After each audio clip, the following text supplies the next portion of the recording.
Would you pay $1,000 to advertise on TV for 1 hour per week for 12 months or for a full year? You pick a day. On Sunday or Saturday. ABS knows Africa and have a viewership that covers it from Cairo to Cape Town. Call us today to find out more about this offer. Your ministry, church, business, non-profit can benefit from this. Call us today before the spots are all taken. Would you pay $1,000 to advertise on TV for 1 hour per week for 12 months or for a full year? You pick a day. On Sunday or Saturday. ABS knows Africa and have a viewership that covers it from Cairo to Cape Town. Call us today to find out more about this offer. Your ministry, church, business, non-profit can benefit from this. Call us today before the spots are all taken. Would you pay $1,000 to advertise on TV for 1 hour per week for 12 months or for a full year? You pick a day. On Sunday or Saturday. ABS knows Africa and have a viewership that covers it from Cairo to Cape Town. Call us today to find out more about this offer. Your ministry, church, business, non-profit can benefit from this. Call us today before the spots are all taken. Would you pay $1,000 to advertise on TV for 1 hour per week for 12 months or for a full year? You pick a day. On Sunday or Saturday. ABS knows Africa and have a viewership that covers it from Cairo to Cape Town. Call us today to find out more about this offer. Your ministry, church, business, non-profit can benefit from this. Call us today before the spots are all taken.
Système ya Benda Paul Kapunda, président Benjamin Mouteba, Jean-Sébastien Massiala, Jacques Banza Moujiga, Joka Kabengele.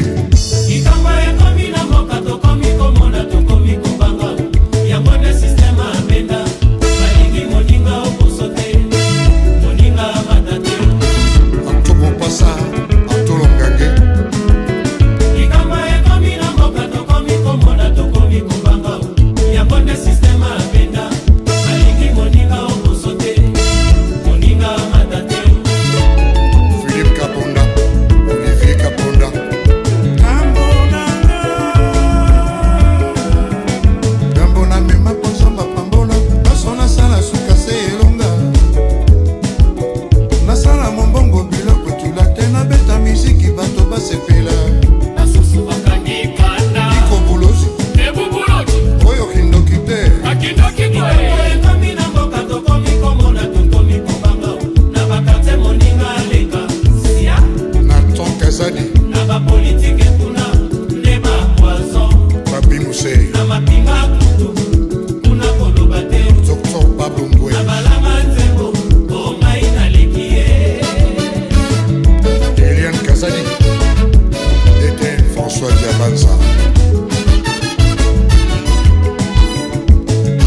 the heat. My people are not fools on the heat. You must let my people go, so we can rule from Cape to Cairo. You must free my people's hands, so we can rule our purpose land. I wanna know who owns the land.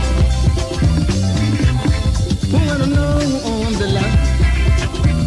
Okay, now listen carefully. Chinese are ruling the Chinese land. Japan is ruled by Japanese. England is governed by Englishmen. America is governed by Americans. So, Africa must be ruled by Africans. I wanna know who owns the land. We must rule from Cape to Cairo. We must rule our purpose land. I say, we wanna know who owns the land. I wanna know who owns the land. Aslan, hey,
All right, ladies and gentlemen, welcome to ABS Africa Broadcasting Service, coming to you as usual from the great state of Texas, precisely here in Houston. It's always a privilege to come to you with updates on the Ambazonian struggle for independence, something that we have been undertaking for the past 5 years and counting. Wow, can you imagine? It is over 5 years, almost going to 6 years. In fact, October will make it 6 years, ladies and gentlemen, that we have been in this crusade to free our homeland and free our people from the bondage, from the slavery of French Cameroon. And we will never stop it. We will never end it. And I can vouch for myself, not stopping it until we have conquered, taken over homeland, that which duly belongs to all of us Ambazonians. It's not been a smooth road. It's been a very thorny road, ladies and gentlemen. But the good thing is that we are still there. We are still walking the walk. Many have fallen by the roadside, but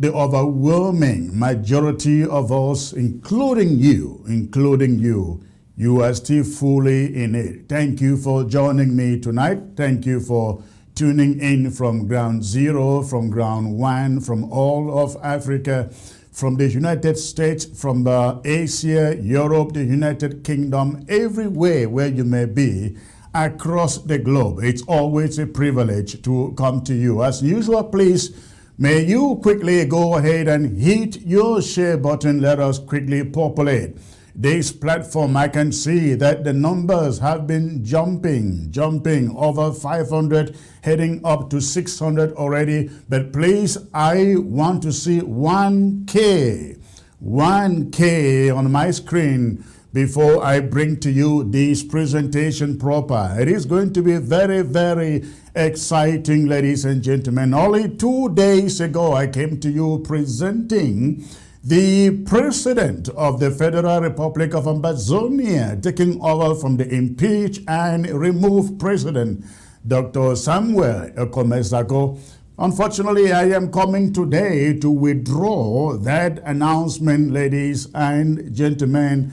But not to worry, not to worry. Again, nobody said it was going to be easy. If you thought this was going to be easy, you made a fatal mistake.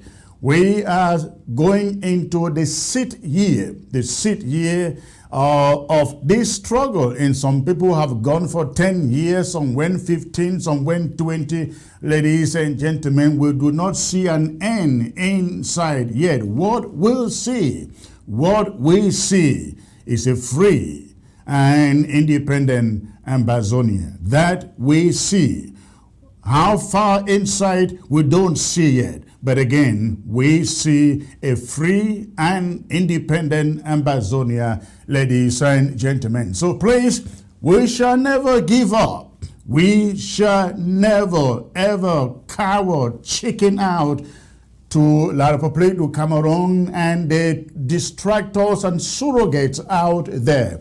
For as long as I am concerned, we will stand in and walk the walk and persevere until our flag is permanently erected in Boya, ladies and gentlemen. So again, once more, thank you for tuning in. Go ahead, if you are just joining, hit that share button. Hit that share button, ladies and gentlemen. I wish I could see some of you who are tuning in. Let me see those of you joining in. I haven't done this for a while.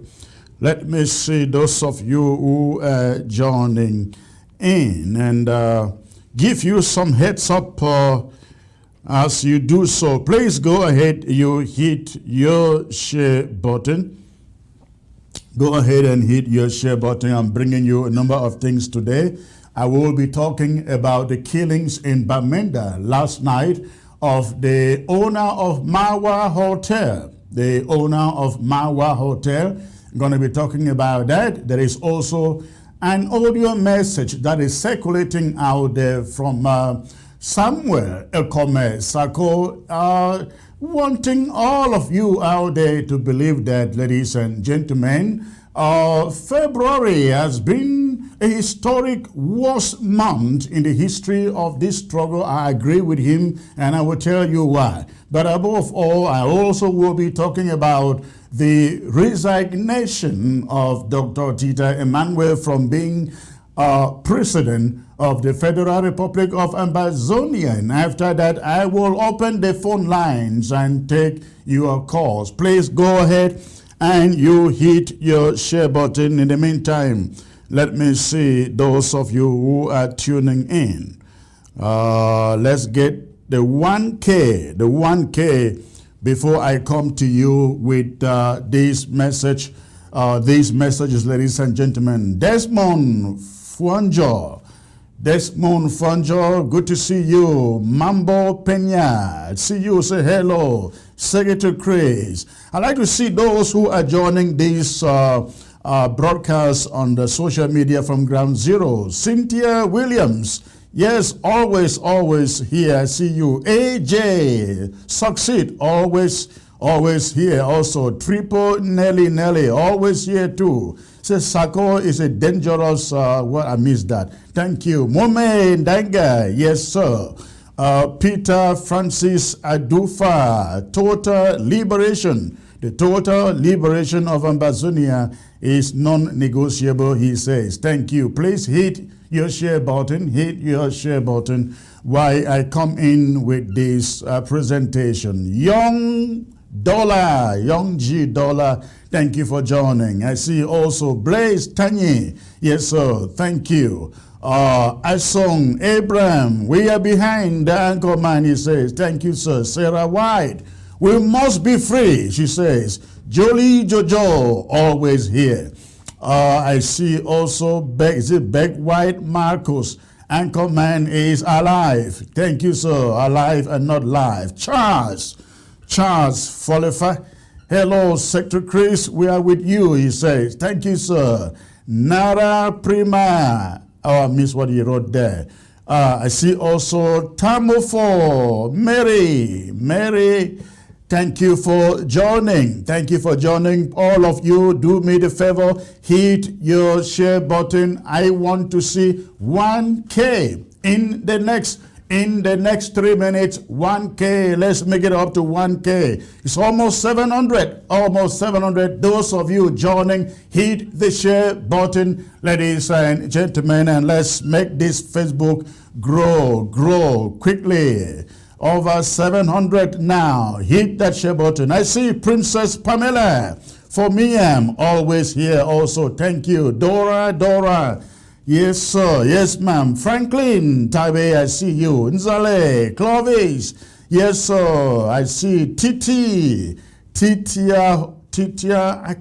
I don't have good eyes, ladies and gentlemen. I can't read all of this. The wordings are tiny. So I see also Ojonga Bong, something like that. Michelle, yes sir, yes ma'am. I don't know as a man or a woman, but I see you. Thank you for joining. Anyeawa, yes. Mac Power. Sako is confused, he says. Sarah White mentioned you. I see also here. Chintu Alain, welcome, man of fire, he writes. Okay, ladies and gentlemen, thank you. That's how far I can go with this. Nicole Madiba is always here. He says, I smell freedom. Beautiful, yes ma'am. We all smell freedom. Prince Renee, thank you, sir. Exodus DX Tenjam, I see you. Great one, sir. He says, Rita Inji. I say, hello, our Ambazonia lion. Thank you, ma'am. Nicholas Alea, I see you too. Okay. Then I see Alota, or is it Aloka? Prosper. Okay. Garrett, or is it? Yeah, I think this is Garrett May. Amber something, he writes. Okay, thank you, ladies and gentlemen. We are less than 250 to go, and I keep seeing the numbers jumping. Please go ahead, keep on hitting your share button until I see 1K. 1K on my screen. I can see, I can read, I can see what is going on the social media, so I can read the numbers. So go ahead and do that quickly, ladies and gentlemen. It's been a very, very eventful week, beginning last week with the nomination and election of Dr. Emmanuel Tita, becoming the third president of the Federal Republic of Ambazonia. However, that is the shortest reign, of a president that I have seen in Ambazonia. I hope those of you who write history are taking notes. That we had the shortest president in Ambazonian history for less than 24 hours. Less than 24 hours, we had a president in Ambazonia who resigned. I see many people out there in the social media expressing so much indignation, anger, bitterness, and I can only say to you, ladies and gentlemen, I think it happened just on time. It happened just on time. It is better he handed to us than get shaken out when confronted by traitors in La République du Cameroon, and he sells out to them. He did the right thing, though very, very in the very wrong mood. I'm gonna be getting into that. So go ahead, ladies and gentlemen, and hit your share button. Go ahead, hit your share button. Now, while you continue to hit your share button, I'd like to come to you. I'll take a short break. Has your bank turned you down for a business loan? Even if you have low, bad, or no credit, our network of lenders are willing to grant you a business loan. It is guaranteed. Money to start a new business, increase your business capital, or refinance a current business. Funding Capital Grid is your answer. We've got you when your bank rejects you. We will offer you from $10,000 to $100 million in secured and unsecured loans. We will clean your credit within the shortest possible time. We also finance all property types: multifamily, office, retail, owner-occupied, self-storage, hotels, industrial, and medical.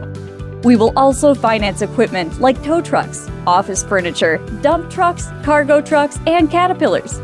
Contact us now at Office 800-966-1193. Mobile 443-760-5059. Fax 202-521-3950. Email info@fundingcapitalgrid.com. Web www.fundingcapitalgrid.com. All right, thank you for staying put, ladies and gentlemen. I come to you, I start this broadcast in a very, very sad note. Very, very sad note. Something very ugly, though not surprising, took place in Bamenda yesterday, right around the Ayaba Hotel vicinity. A young, popular business guy, very much well known in the city of Bamenda, was gunned down with a friend. We are getting conflicting reports as to what actually happened, ladies and gentlemen. But what we know is that the young man called Ibrahim, the owner of the famous Mawa Hotel, in Bamenda, was gunned down around Ayaba Hotel yesterday around 5 p.m. In Bamenda. Again, the narrative is very, very conflicting. We have not laid hold on the accurate report of what exactly transpired. But we are told that the two were caught quarreling. Ibrahim and one other colleague or friend of him, they were caught quarreling. And the army or the police, we really are not yet sure, that was guarding the Bamenda Ayaba Hotel, walked by and shot them in the car to death. Another version of the story says that they were actually in a bar where the fighting began, the quarrel began. And these officers, French Cameroon colonial officers guarding Ayaba Hotel, came by, shot them, and killed them. Again, the narrative is not clear yet. But one thing that is clear is that the owner of Mawa Hotel, and another colleague of his were shot to death yesterday around 5 p.m. by the police, the colonial police or military in Bamenda, that we can ascertain that. Again, it is important to note the shooting was done by French Cameroon police, ladies and gentlemen. The shooting was done by French Cameroon colonial officers. They are said to have been guarding Ayaba vicinity. They walked to the scene where these two gentlemen were, found them, we are told, quarreling, and they were shot. And again, some sources say they were shot in their car. Another source has said they were shot in a beer parlor in the same vicinity, and yet another source has also said they were actually inside Ayaba Hotel. We have not yet been able to authenticate any of these sources, but what again we can report or confirm is that the proprietor of this hotel that you find on your screen, he was a very popular business young man, enterprising big young man in the city of Bamenda, was shot to death by occupying French Cameroon soldiers in that city. It's a sad thing, another sad day, not just for the people of Bamenda, but for all of us from both zones of Ambazonia, from the southern zone to the northern zone, where French occupying Cameroon military officials continue to shoot our people, kill them with impunity. Now, I've got a statement from here just sent to me a few minutes ago, coming from the colonial official, the colonial governor in Bamenda. I like to read it. I have not read this. It just came to me literally minutes ago while I was live. This is what the governor, the colonial governor of Bamenda has written in regard to the killing of the proprietor of this hotel. The governor writes, at 4:15 p.m. on Tuesday, February 22, 2022, an unfortunate incident happened around Ayaba Hotel in Bamenda, Northwest region. That is his own calling. That led to the death of two persons. Ibrahim Yinju Tala, an economic operator and promoter of Mawa Hotel in Bamenda, and his friend, Che Henry. Two others in their company narrowly escaped. Two others in their company narrowly escaped. According to preliminary investigations, again, this is coming from the colonial governor in Bamenda. He says, according to preliminary investigations, the two were shot dead by a soldier on duty at Ayaba Hotel following a dispute. Before the unfortunate incident, he says, eyewitnesses testified that the three were drinking together. It is alleged that the soldier and the victims were all acting. Ladies and gentlemen, listen to that. It is alleged that prior to this, the soldier and the victims were all acting under the influence of alcohol.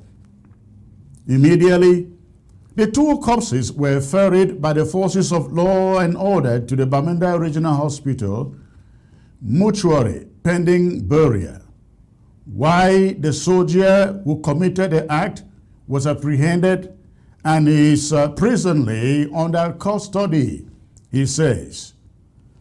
The governor, with an aggrieved heart, extends his sincere condolences to the bereaved families and calls on the peace-loving population of Northwest region to exercise calm and remain law-abiding law-abiding citizens. Why an in-depth investigation prescribed by hierarchy is ongoing. That is coming again from the colonial governor, ladies and gentlemen, Lele Lafrique in Bamenda. He confirms the story that these two people were in a bar in the vicinity of Ayaba Hotel drinking, and they were shot by a colonial military officer guarding Ayaba Hotel. Now, the colonial governor says the shooter has been apprehended, but who is the shooter? Of course, we do not know. Where is the shooter? We do not know. One thing we know for sure is that, like in many other shootings and killings by French Cameroon terrorist forces in Ambazonia, this one too will go free, of course. He will go free because he happened to come from the privileged part of that country. I'm referring to La République du Cameroon. He happens to come from that privileged part of that country. You will never know who shot and killed Ibrahim Tala, ladies and gentlemen, and Che Henry. You will never live to know them. You will never live to know them, and they will never see a day in court. They will never see a day in court. This is one of the reasons we keep on standing our grounds to fight for a country where law will be the order of the day.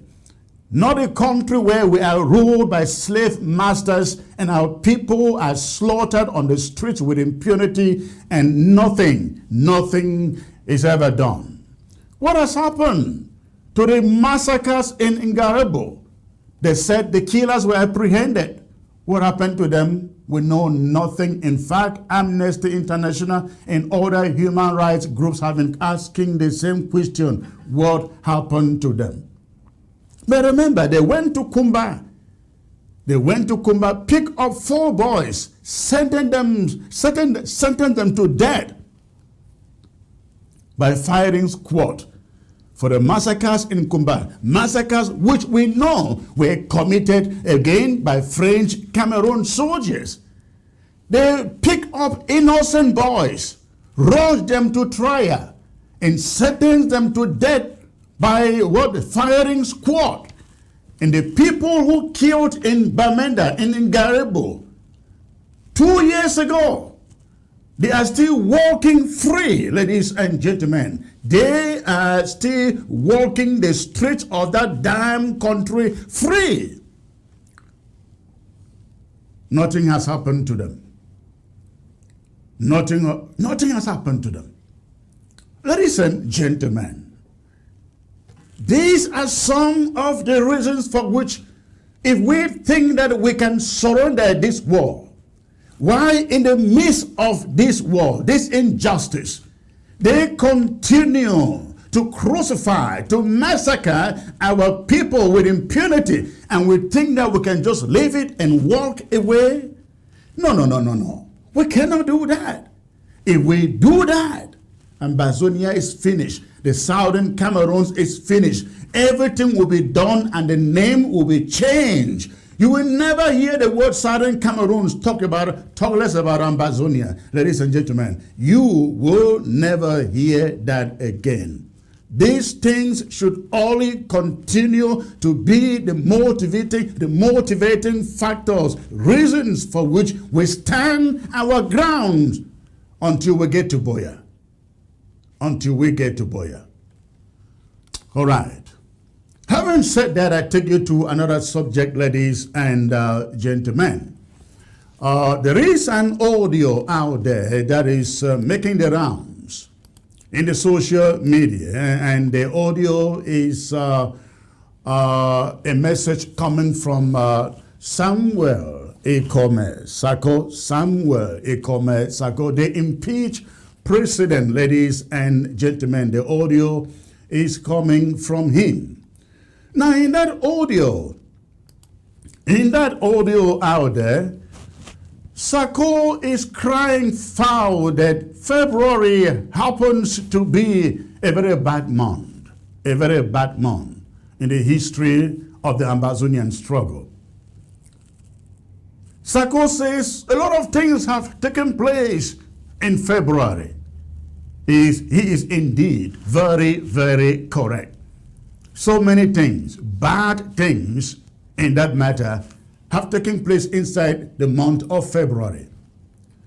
It was inside the month of February that we saw AFCON, ladies and gentlemen, AFCON taking place in Ambazonia. It was inside the month of February, ladies and gentlemen, that we saw 11 February re-celebrated in our territory. Fellow Ambazonians, you are all aware that for the past 5 years, since we relaunched this phase of our emancipation struggle, we banished 20th May in our territory. We banished 11 February from our territory. We banished mountain raids, so-called mountain raids, from our territory. We banished French Cameroon organized elections from our territory. We have banished every vestige of La République du Cameroon from our territory for the last 5 years and counting. But inside this February, we have seen mountain raids take place. We saw 11 February take place. Above all, we saw AFCON take place. But we also saw a president that we all elected, ladies and gentlemen, take the laws into his hands. He took the laws into his hands and decided to break the interim government, fractionalize it. Now we have two APPs. One, the original APP, and the pseudo-APP that he now presides over. He has divided the counties.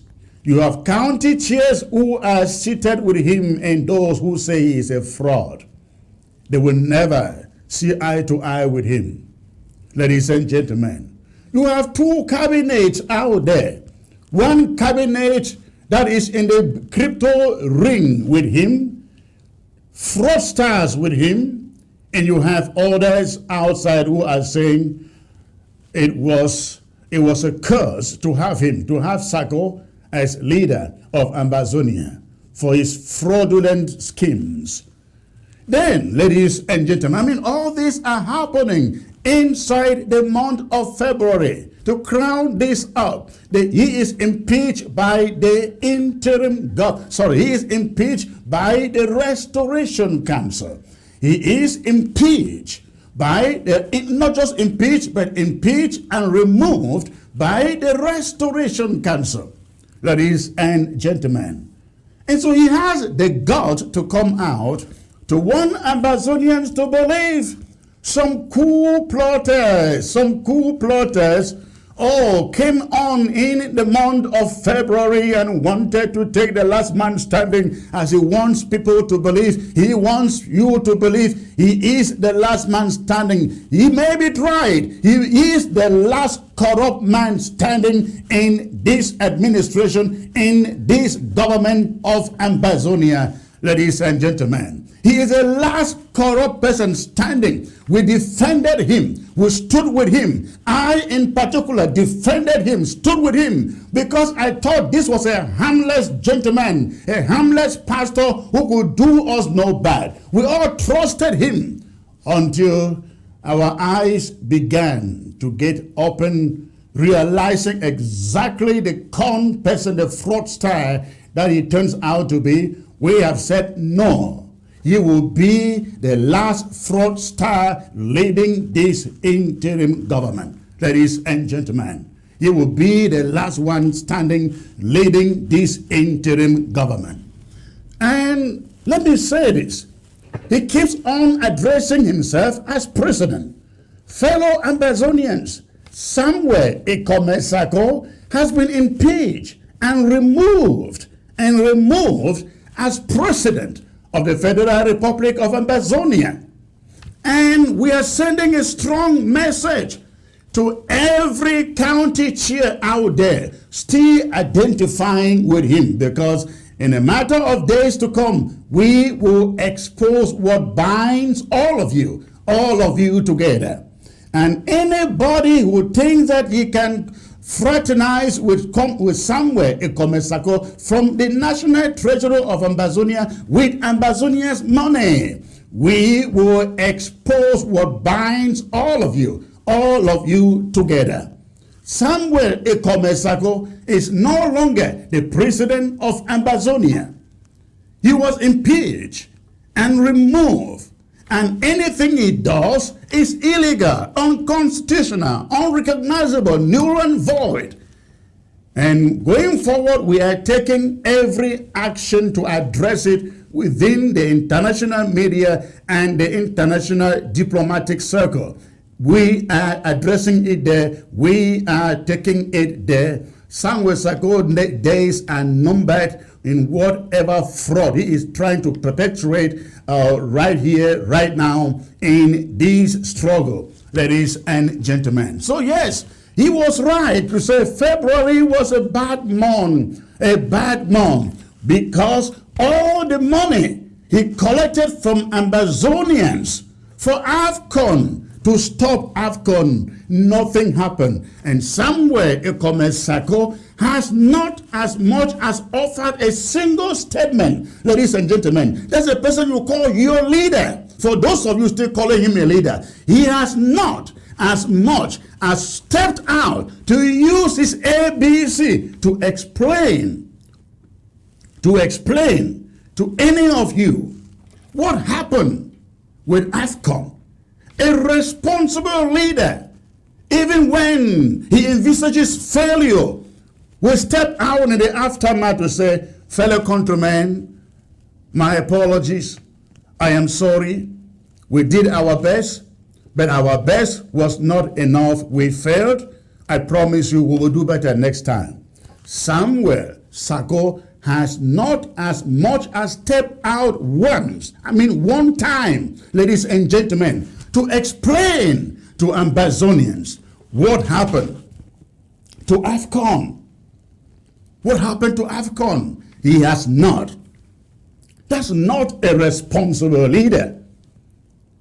But the question that everybody asks is, what happened to the thousands of dollars that Samuel Sako collected from Ambazonians, from the counties, from the drives, to use it to stop AFCON? Ladies and gentlemen, what happened to that money? What happened to the draft for Sako? There is this woman out there in London called Elizabeth, is it Jamboree or Jambelele or something like that, whom Sako picked to be the interim chair for Sako. Ladies and gentlemen, I am challenging that lady, Elizabeth Jambelele, to step out and tell Ambazonians, where is Sako's money? Where is Sako's money? We need accounting for those funds. What about 11 February, ladies and gentlemen? Again, in the history of this struggle, 5 years and counting, 11 February, we stopped celebrating 11 February. In Ambazonia, we stop celebrating 20th May. We start entertaining the so-called mountain race. Last week, 11 February took place in Ambazonia. And the person who wants you to believe he is your leader, ladies and gentlemen, has not come out to offer a single statement or an apology for why 11 February was celebrated in Ambazonia. He has not. But Samuel Sako is holding meetings day and night. I mean, literally, days and night. In fact, the work that Samuel Sako has done, ladies and gentlemen, within the past 4 months, overshadows all that he has done for his past 4 years as leader of Ambazonia. Sako is holding meeting now on a daily basis, sometimes 3 or 4 meetings a day. Until I challenge him, ladies and gentlemen, he will not even call for a single cabinet meeting. He won't call for a single cabinet meeting until he was challenged. Cabinet had gone for 3 months without a single meeting. In fact, he wanted to stop cabinet from even having meetings. He just wanted to rule by executive orders. Executive order, that means by decree. By decree. But for the past 4 months, he has worked more than he did for the past 4 years in this struggle. But you would think that in that busyness, he will include an explanation as to what happened to 11 February and what happened to Chan. He has not. He has not. Ambazonians, I ask you, listen to the sound of my voice. Listen to the sound of my voice. You cannot continue to put a dime in the hands of Samuel Ekome Sako.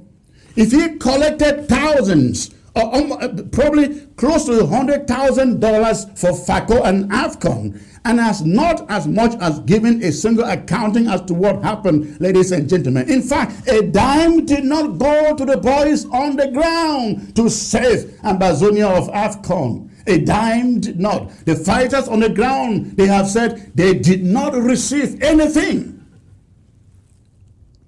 And he is just coming out every day. Lava storm 1, lava storm 2, lava storm. You know, that is what calm people do. They come out with big names, high sounding projects, but you see absolutely nothing. For 4 years, I worked with Samuel Ekome Sako. He undertook lava storm. He undertook county county marshals or federal marshals.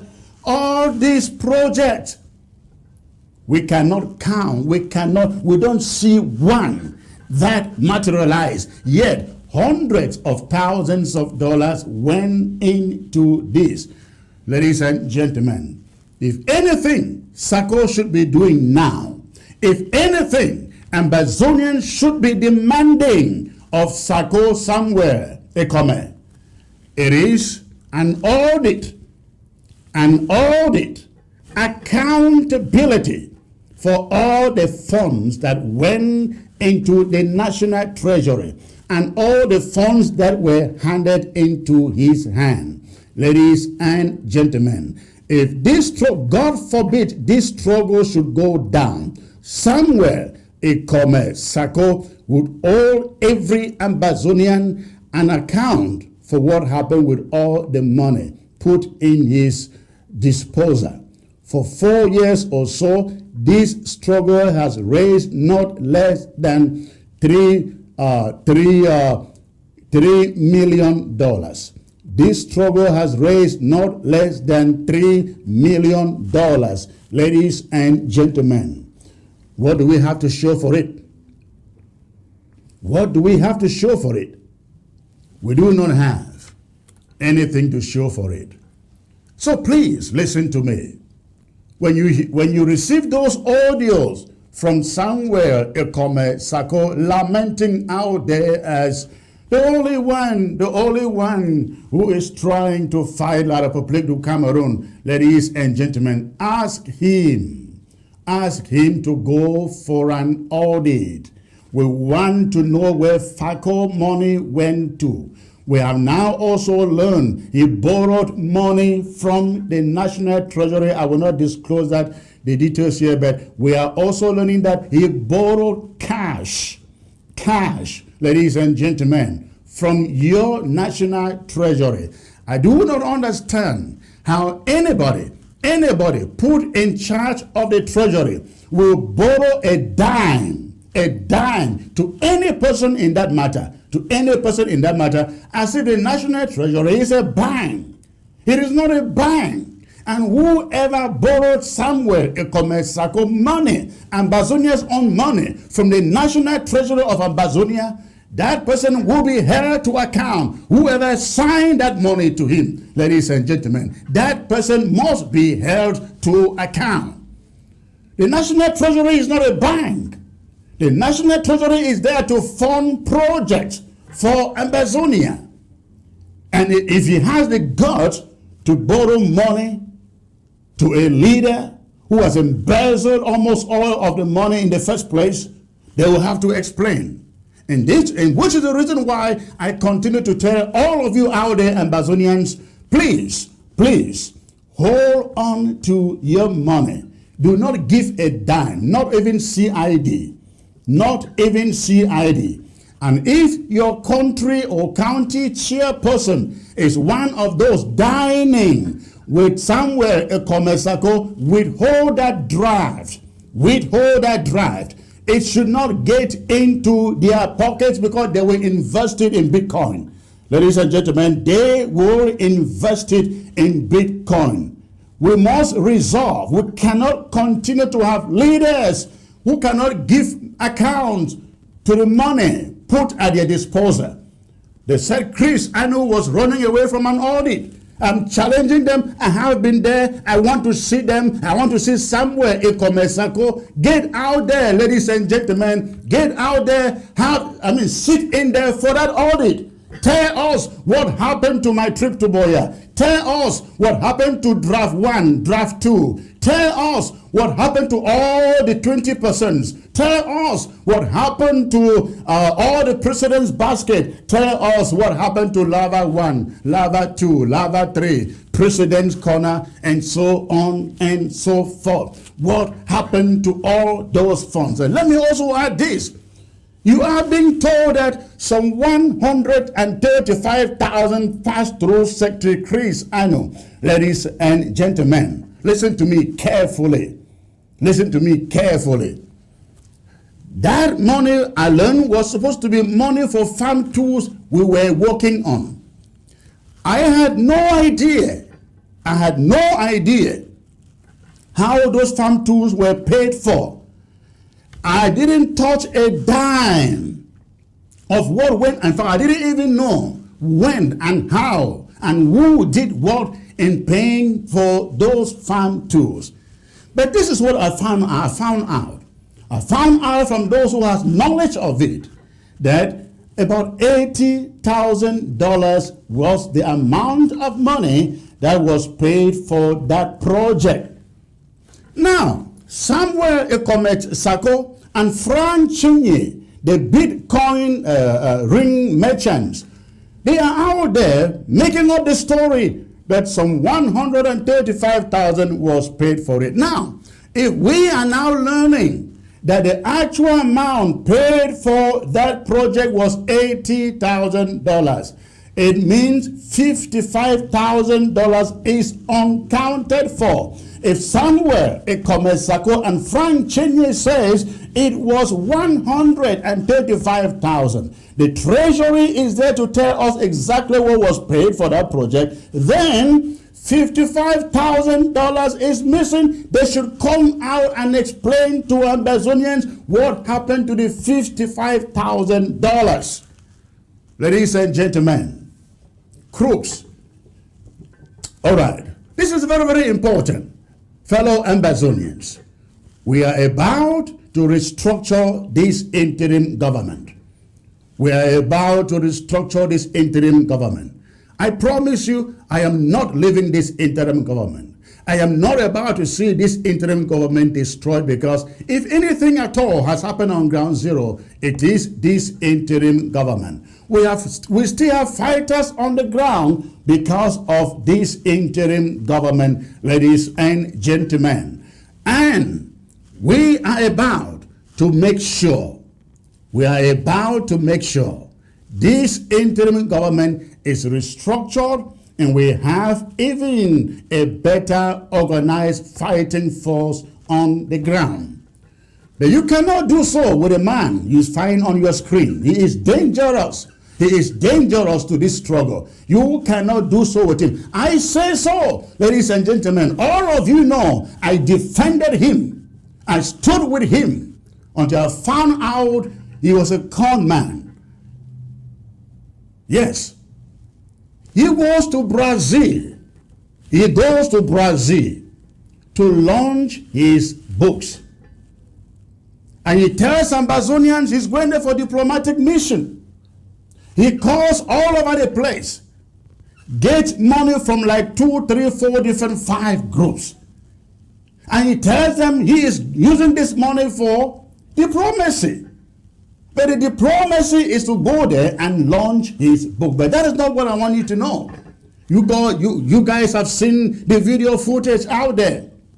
Sako goes into that church and he tells the church he was this big pastor on ground zero. He had so many churches to the extent God told him, when they want you to believe that they are liars, they say God told them. He wouldn't explain to you how God told him. But he said God told him at a point in time to give out those churches. And so he picked his pastors, this one, go and take that church in that town. This one, go and take that church in that town. Go and take that church in this town. This guy he says he was a big pastor with so many churches that were under his control that he created, he founded, and you couldn't afford a house. You had to go for a haunted house. Is he for real, ladies and gentlemen? And you take him to be for real? A man who had so many churches and was giving them out could not afford to pay rent. And he had to go and look for a haunted house. Now you guys have now seen the owner of that house coming out to disprove him. In fact, the owner of that house has said, the house was never haunted. Somewhere Sako lived in that house for 6 years and paid no dime for rent. In fact, he has said at a point in time, he went to the court trying to make documents to transform the house to claim ownership of the house. And that guy will be coming here in the days ahead to testify. Ladies and gentlemen, we thought this guy was God sent. We thought this guy was a man of God. We trusted him. I trusted him until one day, when I said to him, Mr. President, this house is falling. You got to fix it. Irene is messing up this place. She's everywhere, spreading herself. And I said, Mr. President, you got to do something. Chris became the most dangerous person for just asking for simple changes to be made for us to move on and do the right thing. Ladies and gentlemen, but that's not the point. A man that I thought was a brother, a pastor, he went behind me, assassinated me. If I ever turned my back on him, I told him exactly what I'm telling you now. He crossed the red line. For him to have known better and went from one cabinet member after the other, assassinating yours truly, telling them that Chris was compromised. Chris was compromised. Chris is compromised for real? When did you know that, sir? How did you know Chris was compromised and you kept him? I'm saying this to say that is exactly the attitude of a con person. Unfortunately, every stone they try to throw at yours truly refuses to stick. Ambazonians are smarter. But yes, February was a very bad month. You were impeached and removed for the betterment of this struggle and Ambazonia.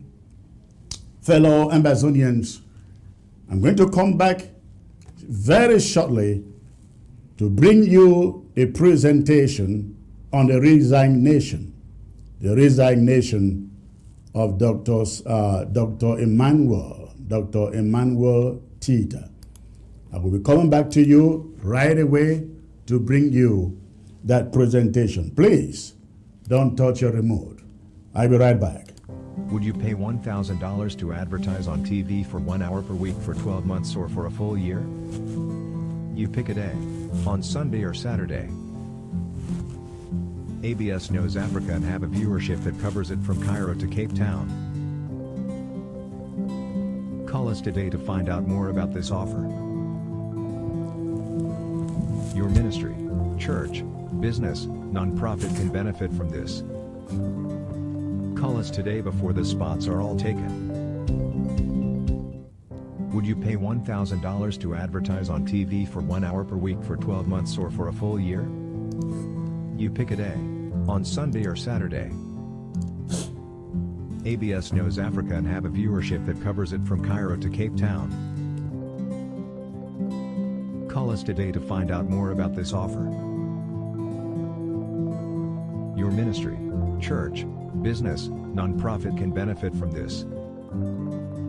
Call us today before the spots are all taken.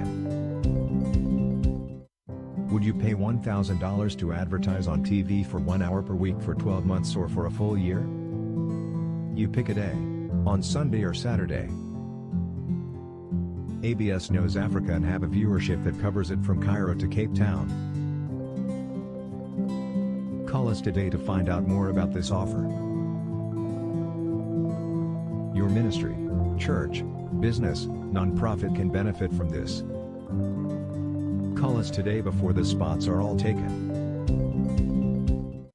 Would you pay $1,000 to advertise on TV for 1 hour per week for 12 months or for a full year? You pick a day, on Sunday or Saturday. ABS knows Africa and have a viewership that covers it from Cairo to Cape Town. Call us today to find out more about this offer. Your ministry, church, business, nonprofit can benefit from this. Call us today before the spots are all taken. Would you pay $1,000 to advertise on TV for 1 hour per week for 12 months or for a full year? You pick a day. All right, thank you for staying put, ladies and gentlemen. At this moment, I will be bringing you this very special presentation on the resignation of Dr. Tita, the resignation of Dr. Emmanuel Tita. Ladies and gentlemen, as the president of the Federal Republic of Ambazonia, that resignation took place, as you all know, yesterday. Please, I crave your indulgence. Give me 1 more second to get this right. On Sunday or Saturday. ABS knows Africa and have a viewership that covers it from Cairo to Cape Town. Call us today to find out more about this offer. Your ministry, church, business, nonprofit can benefit from this. Call us today before the spots are all taken. Would you pay $1,000 to advertise on TV for 1 hour per week for 12 months or for a full year? You pick a day, on Sunday or Saturday. ABS knows Africa and have a viewership that covers it from Cairo to Cape Town. Call us today to find out more about this offer. Your ministry, church, business, nonprofit can benefit from this. Call us today before the spots are all taken. Would you pay $1,000 to advertise on TV for 1 hour per week for 12 months or for a full year? You pick a day, on Sunday or Saturday. ABS knows Africa and have a viewership that covers it from Cairo to Cape Town. Call us today to find out more about this offer. Your ministry, church, business, nonprofit can benefit from this. Call us today before the spots are all taken. All right, welcome back, ladies and gentlemen, and thanks for staying put in there. And again, I take you to the main subject of this broadcast today, the resignation of Dr. Tita NG. You will all recall that only a few days ago, Dr. Emmanuel Tita NG and Iya Mariante were all elected and appointed to become your new leaders. It didn't take 24 hours until Dr. Tita resigned for reasons, he said, were the lack of evidence for the impeachment of Dr. Samuel Ekome Sako, and he has also stated that some of these were pure fabrications and lies from the Restoration Council. But I think he wasn't being honest to himself and to all of you watching out there, which is why I have come to you today with the actual narrative of what transpired, ladies and gentlemen. And I like to bring you that presentation at this moment. It is very, very important that we set this record straight, especially when people are out speaking from both sides of their mouth. It is important that we set the record straight. I titled this, Tita Chickens Out, Fellow Ambazonians. Our own was never meant to be a walk in the park. I'm very sure most of you have realized it by now. By our own, I am referring to our struggle for independence. For the past 4 months, we have been embroiled in a crisis that has ended in the scandalous impeachment and removal of Samuel Ekome Sako as president of Ambazonia. Last weekend, the Restoration Council having nominated and picked Dr. Emmanuel Tita, former Secretary of Health and Social Services, to sit in as president for a 4-month transition period, Dr. Tita unswervingly and ecstatically accepted the office and elatedly picked Iya Marianta to serve as his vice president. The process was almost over until the chicken in Dr. Tita manifested. On Saturday, a planning meeting to organize his swearing-in ceremony for Washington, D.C. took place. The oath-taking needed to be done soonest so as to move on from the chaos created by Samuel Ekome Sako and to refocus on ground zero and the struggle. The weekend was convenient because nobody would have to miss official work or engagement to fly to Washington, D.C. for the ceremony. But it wasn't going to take up to a day after the planning meeting for Tita to begin to manifest signs of cowardice and retreat. Upon arrival in D.C., the person who picked him up at the airport noticed that he wouldn't talk, not very much. The lion had suddenly turned into a mumu of a sort. For almost 6 minutes, Tita just wouldn't say a thing. When finally he opened up, his words were, and I quote, "I have been under severe attacks for the last 5 days. Sako's people are coming after me viciously, and my family is killing me. I am confused," Tita said. Sako, we learned, had actually called for a meeting of his Florida surrogates for Sunday, in which they will strategize how to destroy the reputation of Dr. Tita. Dr. Tita had been a member of it. But once he left Sako, some members already began threatening him with some leakage of him in a compromise setting that would tarnish his home and maybe tarnish his marriage. As Tita sat there in D.C. waiting for the oath ceremony to start, phone calls upon phone calls started flowing in, some of which he would pick and some he rejected.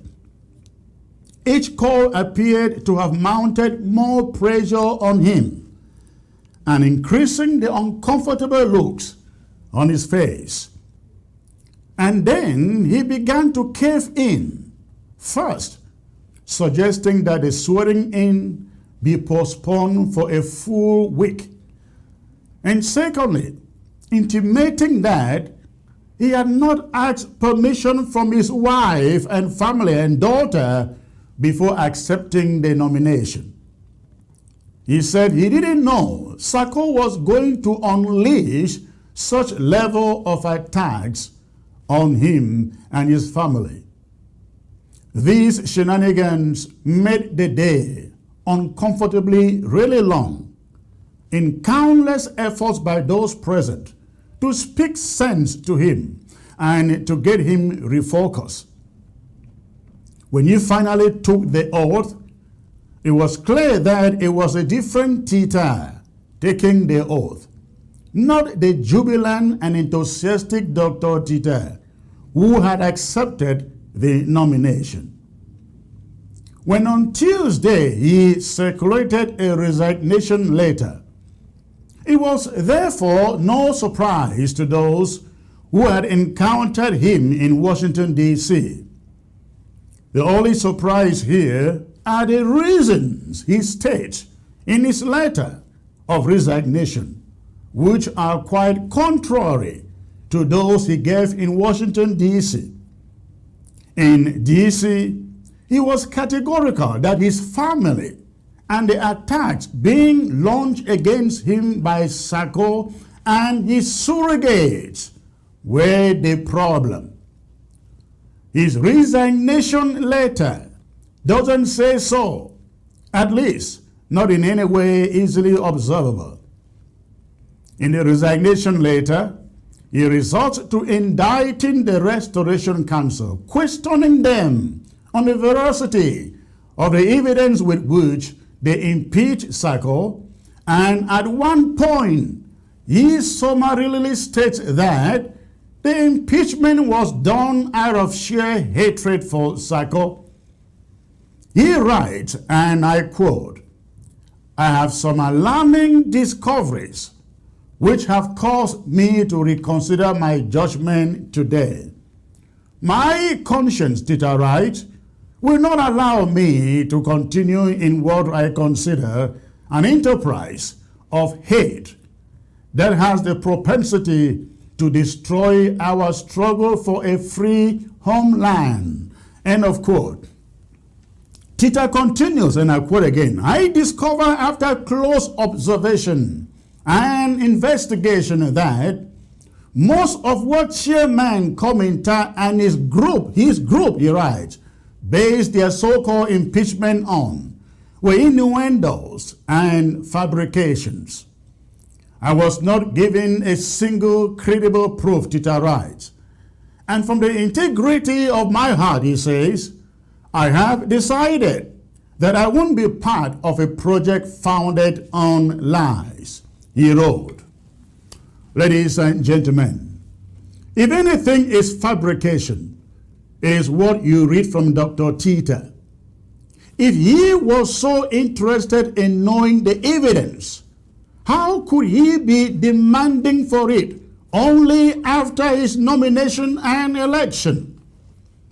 Where was his due diligence before the election process if he was that concerned about the facts of the impeachment? And by the way, who gave him the evidence? If he wants anyone to believe, he has them. Let him put it out there, ladies and gentlemen. If he is not just being dishonest, he should publish such evidence as given to him by anyone. That is, if indeed anyone actually gave him anything. It is one thing to chicken out of a responsibility like this on account of threats and attacks. But it is a whole different thing to bow out based on lies and innuendos that Dr. Tita makes. Dr. Tita isn't telling the whole truth. He would be doing service for himself and his reputation if he just came out to say his life and that of his marriage and family came under severe threat from Sako and his surrogates. It would make a lot of sense because there are actually reasons for which Sako's surrogates won't spare him even after the resignation. When Dr. Tita talks about hatred and impeachment lies, he forgets just so soon, ladies and gentlemen, that some of the information provided for the prosecution and impeachment of Samuel Sako actually came from him. He has forgotten that he provided us with some of the bank receipts identifying some bank account in Nigeria with which Sako and Don Wannabe did business. He has forgotten that he provided some of us with the names of Sako's invested companies or businesses. How could the Restoration Council be lying when he, Dr. Tita, directly forwarded some of the evidence? Ladies and gentlemen, Ambazonians should forgive Dr. Tita, however. Turning this thing over to us early enough was really a blessing. It is better he turn it back to us than turn it to Larapapli to Cameroon in his chicken mind. This struggle isn't for the chicken-hearted or faint-hearted. It is not for amateurs either. It is for grown-ups. It is for those who are prepared to be. It is for those who are prepared to be peddled. It is for those who are prepared to be peddled with all kinds of innuendos, insults, including the kitchen sink. It is for those who are ready to call the bluff of every sellout, detractors, and surrogate to stand strong against all odds. This struggle is for those who are prepared to sacrifice all, including family, to save Ambazonia. Ladies and gentlemen, leadership demands much more than dressing, sweet talking, and high-sounding articulations. Leadership requires guts. It requires principles. It requires brilliance, courage, fortitude, and tenacity. Above all, it requires an unswerving personality in spite of any form of pressure. These are the qualities we should be looking out for in any Ambazonia's leader. We all thought that Tita, Emmanuel, and Sako had these qualities until we were proven wrong. Sako came across as a little harmless angel, but before we knew it, he was sneaking behind us and under the table and making deals that have now brought the struggle to a halt. When he went out to sell his books, he told us that he was going for diplomacy, collected money from multiple groups for one trip, faked diplomacy trip, and swallowed all of it. He sneaked into business deals with CDC agents and turned around and denied he has never carried out any discussion with any CDC agent. Thousands of dollars have gotten into his hands, private hands, money given by generous and goodwill Ambazonians in support of procurement for our field marshals on the ground. Sako pocketed all of the money while the fighters run in the bushes with Chang shoes. $80,000 is paid out for farm tools in West Africa. Sako gets Frank Chinye, his Bitcoin merchant, to testify. The record stating that some $135,000 was spent. Those who were privy to the transactions have stated that only $80,000 was spent for that deal. Where did $55,000 go to, ladies and gentlemen? They want people to believe that that was spent.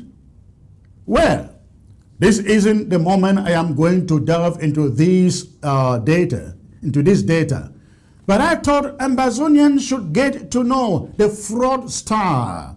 The fraudster we have held in high esteem as a God-sent leader. We must be very careful, very, very careful, not to dabble into another leader as Samuel Sako. Tita's case leaves us in a better place because he only chickened out. He didn't sell us.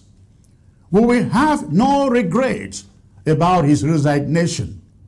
But Sako's loot and damage will take a long time to repair. But repair we must. Ladies and gentlemen, in a few days, a new leader for the interim government will be announced in a few days. We want Ambazonians to know our struggle remains very much in course. The Restoration Council, as I come to you right now, is meeting to finalize the selection of the leader. It is very possible that as early as tomorrow, Thursday, during the APP, that a new leader may be announced. Ambazonians are blessed with young and passionate people endowed with such leadership skills, ready to serve the struggle. One of them will soon be unveiled. And you can trust that we will all rally behind that leader who emerges. Nothing is going to deter us or derail the struggle. The resolve is high here, ladies and gentlemen, and we encourage every one of you on ground zero to remain steadfast. If you give up now on ground zero, if you surrender, you may never have the opportunity to see your sons and your daughters, your brothers and your sisters, your parents returning home to you. We are in this together. La République du Cameroon is nursing some false hope right now. I tell them not to celebrate it because it won't last for long. Our restoration forces are still very resolved, and we are going to empower them in the days ahead to continue the devastation they have meted on La République du Cameroon institutions and the army. We have no choice until we have gotten rid of La République du Cameroon interest in our territory.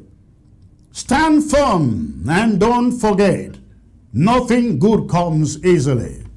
But come, ladies and gentlemen, it must come. It must come.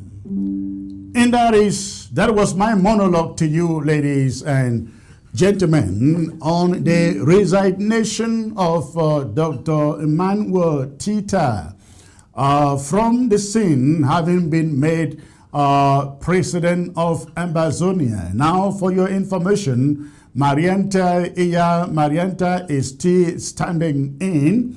Again, as I come to you, the Restoration Council is meeting now. I was supposed to be there, but because of these broadcasts, I couldn't make it there. But again, as I come to you, the Restoration Council is meeting right now, and I am believing by this time tomorrow, we would have known who becomes the next president of Ambazonia after they impeach and remove Samuel Sako and they resign Dr. Emmanuel Tita. Now, ladies and gentlemen, I have a very special piece of audio I'd like to bring to you now. Now, listen to me. I have just stated to you that Dr. Tita is being dishonest when he says he saw the evidence of the impeachment and they were all lies and fabrications and done out of hatred. Fellow Ambazonians, I believe Dr. Tita is listening to me. Ye actually provided us with some of the evidence that we took out to you on Samuel the fraud being perpetrated by Samuel Sako. I'd like you to stay put for a few minutes. Please listen to this audio. Listen to this piece of audio. Listen. So much pain. Oh, you saw the information there? No, I mean, the Restoration Council has the information. They were talking to me, they gave me all the information. I'm like, this is really painful. You know, I mean, it was so pain. I mean, like Dr. Sako, even I remember, Ghana asked me one time that, when did you really give up on Sako? I said, when the AFCON game was happening, it was supposed to happen in Victoria, and he called me that, we need to stop the AFCON game. I gave him $1,000. That was in January. I'm still trying to remember, it was January 2021 or January 2021. Yes, I gave him $1,000, and he went and collected money from Europe and collected money from everywhere. Yes. And he came back and messaged me and said, when I found out that you collected money from other places, he came back and said, that money that you gave, I just had to use it for something else. And you see, I've been for a long time. I said, I was so wounded when I found out about all of this information. No. I mean, initially, to be honest with you, when I met Dr. Sako, he was a very honest man. Yes. And I thought this guy was for the struggle, for the sake of the struggle. I applauded him for standing bold and fighting for the revolution. But the guy changed completely. He changed completely. Oh, completely. Dr. Sako will not even listen to advice from anybody. I mean, even from me, I begged Dr. Sako the whole of December. I was begging him for us to beg Secretary Chris for us to work together. Dr. Sako will not listen. He would not listen, not at all. Even when he came to come and appoint Barrister Fu, he called me on Saturday that he needs to appoint somebody as a spokesperson because ABC, if not ABC will die. I begged him that, no, I will go and call Secretary Chris, please. And beg Secretary Chris to come back. I called Secretary Chris. Secretary Chris told me that, for him to come back on ABC, he needs a letter of apology. I told him, okay, I will get you that.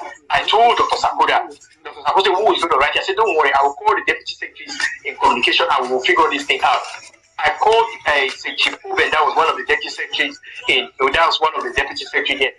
ABC, and he told me that, okay, this is the situation. He explained what happened. I said, okay, but we need to write the letter of apology. He said, if Dr. Ngwambe can write that letter of apology, then he doesn't mind signing it.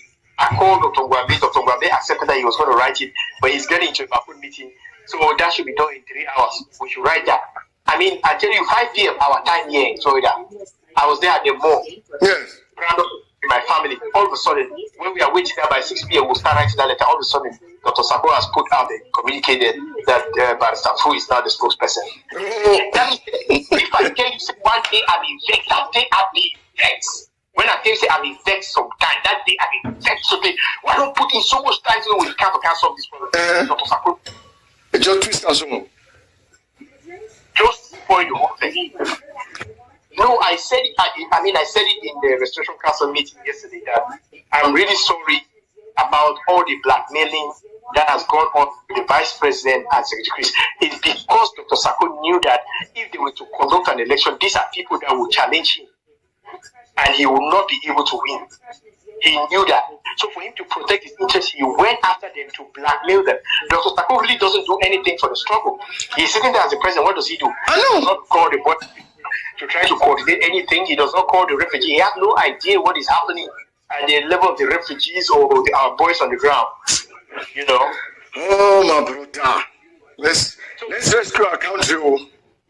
I'm telling you, I said that's what I said. Let me just step in here. My stepping in here is not for us to stay here as a president. We really agree that the president has to come from the southern zone. So let's work together. Let's bring in the structure. So we bring you in as official member. So you go through the vetting and reciprocal. So you pick up an official position. 4 months later, let him leave. Because I was afraid that if we go and put a president now, and then they become one that they will continue with that their term as Dr. Sako. You know, he will always draw people. Because now I was just talking to Richard at the National Treasury. Yes. He was saying, but that means that people are supporting him. But I said, but there's people now, they will think twice. I just wrote a message into the HSS. That's very good. Yes. Yes. A message to the HSS department today, forum today, when they want to start blackmailing me. Yeah. I told them that the HSS department is under the interim government, and not under Dr. Sako. Dr. Sako has been moved as the president. Exactly. And so that people will be in denial for now, but at some point they will see me. They will come to the realization Dr. Sako is no longer there. Yes. You know. Yeah. That was a strategy. I tried to explain it to the vice president and to Bishop John when they called me that the last time. I think the day that I was supposed to go and do a presentation at Dr. Sako's meeting, because I stopped going there. They sent me an official invitation that I should come to that meeting and come and present HSS that they already have me on the agenda. Yes. And since he has been impeached, but he is not removed, he is not being removed, he's still the president. Yes. So let's respect that and play the politics and go and talk there. Okay. And went and spoke there very well. I said the strategy because once you come and they vote for somebody, we need to move the moderate. The moderate will, the people will follow the moderate. The radicals are there to free homeland. They are the ones that have championed this thing. You guys are the ones that have championed it. But now, they already can't go blackmail the people that have championed this thing to free homeland as coup plotters. Yes. So now the people that will come now and they million people, when they start seeing Dr. Tita now is shifting. Even though I'm a very radical person, but because for the sake of continuity, I saw that it will be, we will lose it if all of us go radical. No, that's good. No, that was a good strategy. I applaud that. I applaud that. I explained it to Bishop John and the vice president before I went into that meeting, and they understood. And Bishop John told me, I remember he said, the problem is that the other people do not understand. This what the explanation I'm giving to them is perfect, but is that the other people do not understand? Let me tell you that I am so hurt because I was keeping Dr. Sako like on monthly basis. I know. That book that they tell you that the Southern Cameroonian pay for that book. Yes. I tell you how much money I gave Dr. Sako for that book. You will not believe it. And I think Cameroonian pay for it.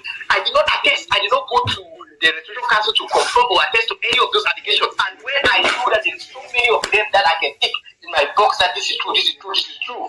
Oh. But because I knew that it will get to the level where we have to get somebody to transition. Let me not go and show up there. Who will show up there to pay for Exactly. This is the biggest blow that he has ever done. Yes. When he spoke to Dr. Ella today this morning, Dr. Ella said, I better know if he had known.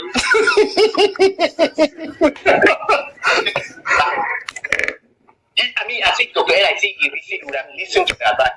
So it tells you that this show was a right decision to make. They don't even know how to attack me. They're still looking for ways to come and attack. I'm telling you, I told my HSS department that I've been appointed with me. I accepted their appointment based on information that I've seen and for the sake of our suffering people. They being here in this position is going to be for 4 months. And I will return back after the council put together the modalities for election and the panel election. I will revert back to the humanitarian party. This is what we like to do. That's great. No, that's we have to step in right now to rescue for us to solve this situation because these guys have divided the struggle completely and they are ready to.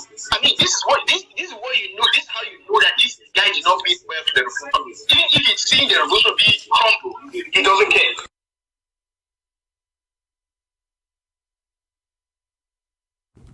All right, ladies and gentlemen, I don't know whether after listening from Tita's own mouth, after listening from his own lips, I don't know whether you still believe anything that he wrote in that letter, that resignation letter of his.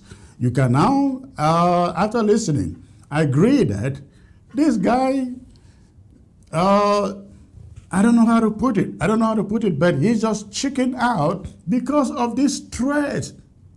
We are told that he had some dealings with some of his friends in Florida in which some recordings were made, and they had threatened him to expose those tapes.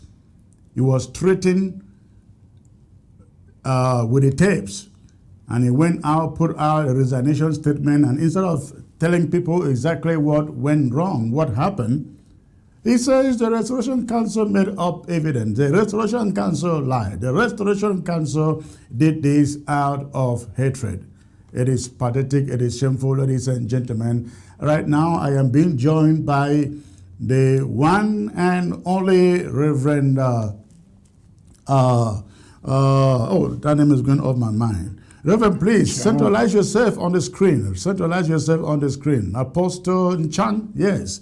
Thank you for joining me, sir. Great to see you.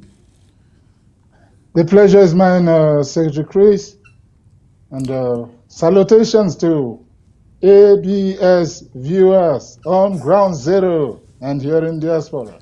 So tell me, quite a lot of people are watching out there, millions are watching on Ground Zero, and I see on Facebook went up to 1,400 people, which was really good. I see 1,000, over 1,003 now. Now, after listening to those audios from Dr. Tita, do you believe him for a moment when he says that he had to resign because he realized that the evidence presented out there by the Restoration Council for impeachment were mere fabrications? Do you believe that narrative? Does it make sense to you? How can I believe this? It is the same Dr. Tita, President-elect, who said that he has a Herculean task of taking out the dictator in the person of Dr. Sako Samuel. He said this, not in private. So when he comes around to begin to, evade the threats that he has gone through, his own evidences are those that betray him. You listen to him, those who listen as you're listening from Ground Zero, you know that the Restoration Council is just doing the right thing to save our revolution, our liberation struggle. And the same slogan was used by Dr. Emmanuel Titanji to ascend to the post of president-elect. That he was coming in to join hands because he has discovered that this man has no good for the struggle. He has no heart to fight for the liberation of Ambazonia. These are the wordings. And so why does he come out? Why does Dr. Tita come out now to write something else? He just forgot. But like you said, Secretary Chris, it is a new dawn. Ambazonians, this is a new dawn. You heard it from the horse's mouth. You have no reason believing any other trash that Dr. Tita has written out there, explaining that he found some lies. He's the one who, like you said, furnished most of the evidences, very convincing evidences against Dr. Sako. And there is no hate in this. Hello? You are muted. You are muted. There is no hate in the work that the Restoration Council is doing to save the revolution. I think now he says that he was given the evidence that the Restoration Council used in impeaching Dr. Samuel Ekome Sako, which is, again, a total fabrication because the Restoration Council is still in the midst of investigation. In fact, I understand they are interviewing people at the Treasury. I think they did so today, and it will probably continue tomorrow. So how could the Restoration Council even let anything out for Dr. Tita to come out and say he saw the evidence, he was given the evidence, they were all fabrications? that's the good question. Every other person who wants to believe Dr. Tita now must ask him what prompted him to go for the position of a transitional president. What prompted him? What did he use as his parameters? Yeah. The veracity of that which is going on now, he has first-hand information. He has very many other people who have left because he left, and those people are not ready to follow him back into the mess. Correct. Correct. What do you think is the future for Dr. Tita now? Dr. Tita, because he has really been very useful. We know that. Yes. At the Health and Social Services Department, he did a great job there taking care of our refugees. in Nigeria, Sako in his illegal government has now replaced him, and now he is not here. And the funniest thing is that he will not speak to any one of us. I tried reaching him yesterday. He responded to me since we returned, the first time since returning from D.C. In fact, you will imagine that if he had spoken with me on Monday when I came live introducing his inauguration, I couldn't have done so, but he didn't. He would not pick anybody's phone call, and we thought everything was okay. But until yesterday, he put out his letter. I tried reaching out to me. He responded to me. But what do you see to be his fate right now? Yeah, the young man, I have very good compliments for him. He had done a lot for, our liberation cause, for the refugees, and supporting the presidency. He has never been a liability. Dr. Tita Emmanuel has never been a liability in this liberation quest. But he has gotten himself into a mess, and his political future is bleak. In fact, he just landed himself in a ditch by, gunning for after doing a good job, building a good political career that will propel him to any position of leadership in future. He has just dampened his future by thinking that betraying the cause of a rapid return to motherland will give him confidence on the part of Dr. Sako. Dr. Sako knows that he made mention of him during his last speech, because if he would not give those compliments, he will risk a lot. If this Dr. Tita thinks that he has paved a way for a better political future, he is deceiving himself. If he has been promised the juicy position, that if he could crumble our interim government, the lone interim government and the lone legitimate restoration council of the people of the Federal Republic of Ambazonia, they are all deceived. Just like you said, he didn't pick my calls, he didn't respond to my messages, yet he is trying to gain praises back and think that he will be given the welcome, the red carpet welcome that was given to the prodigal son. Everybody is taking him with a pinch of salt. Even the pastors who nicknamed him the Absalom of the Ambazonian revolution. Absalom, biblically speaking, is the son of King David, who ascended to the position of a king against the father's wish, following the counsel of Ahithophel. I think Dr. Tita has taken his hands to destroy his own future, political future.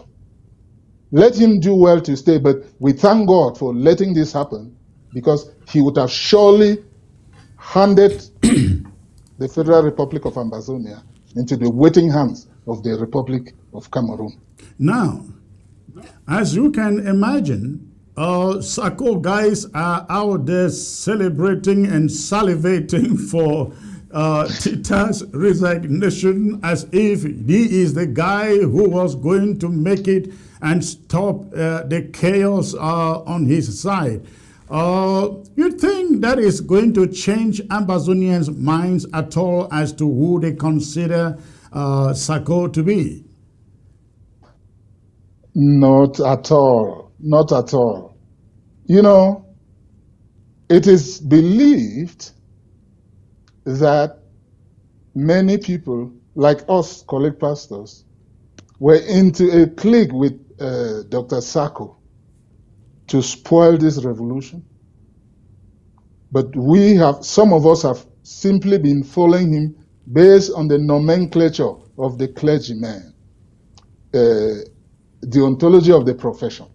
But we discovered that testimonies upon testimonies are coming. Way back in 2018, somebody came out warning that if you don't vet this person, you are bringing a con man into, the restoration quest. Oh, when and was you that? will regret.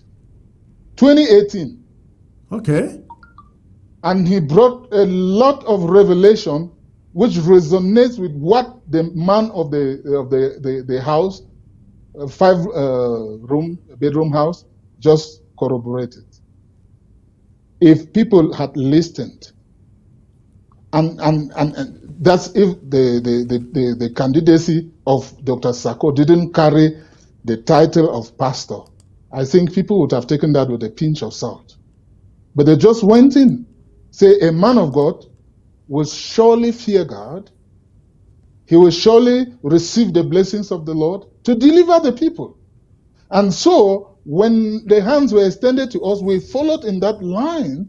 But it is sad, there are many people who are excommunicated from their church or church denominations, based on some doctrinal issues or others. But his own case was based on embezzlement or misappropriation of church funds. I'm not the one fabricating this. He has never come out anywhere to disclaim this.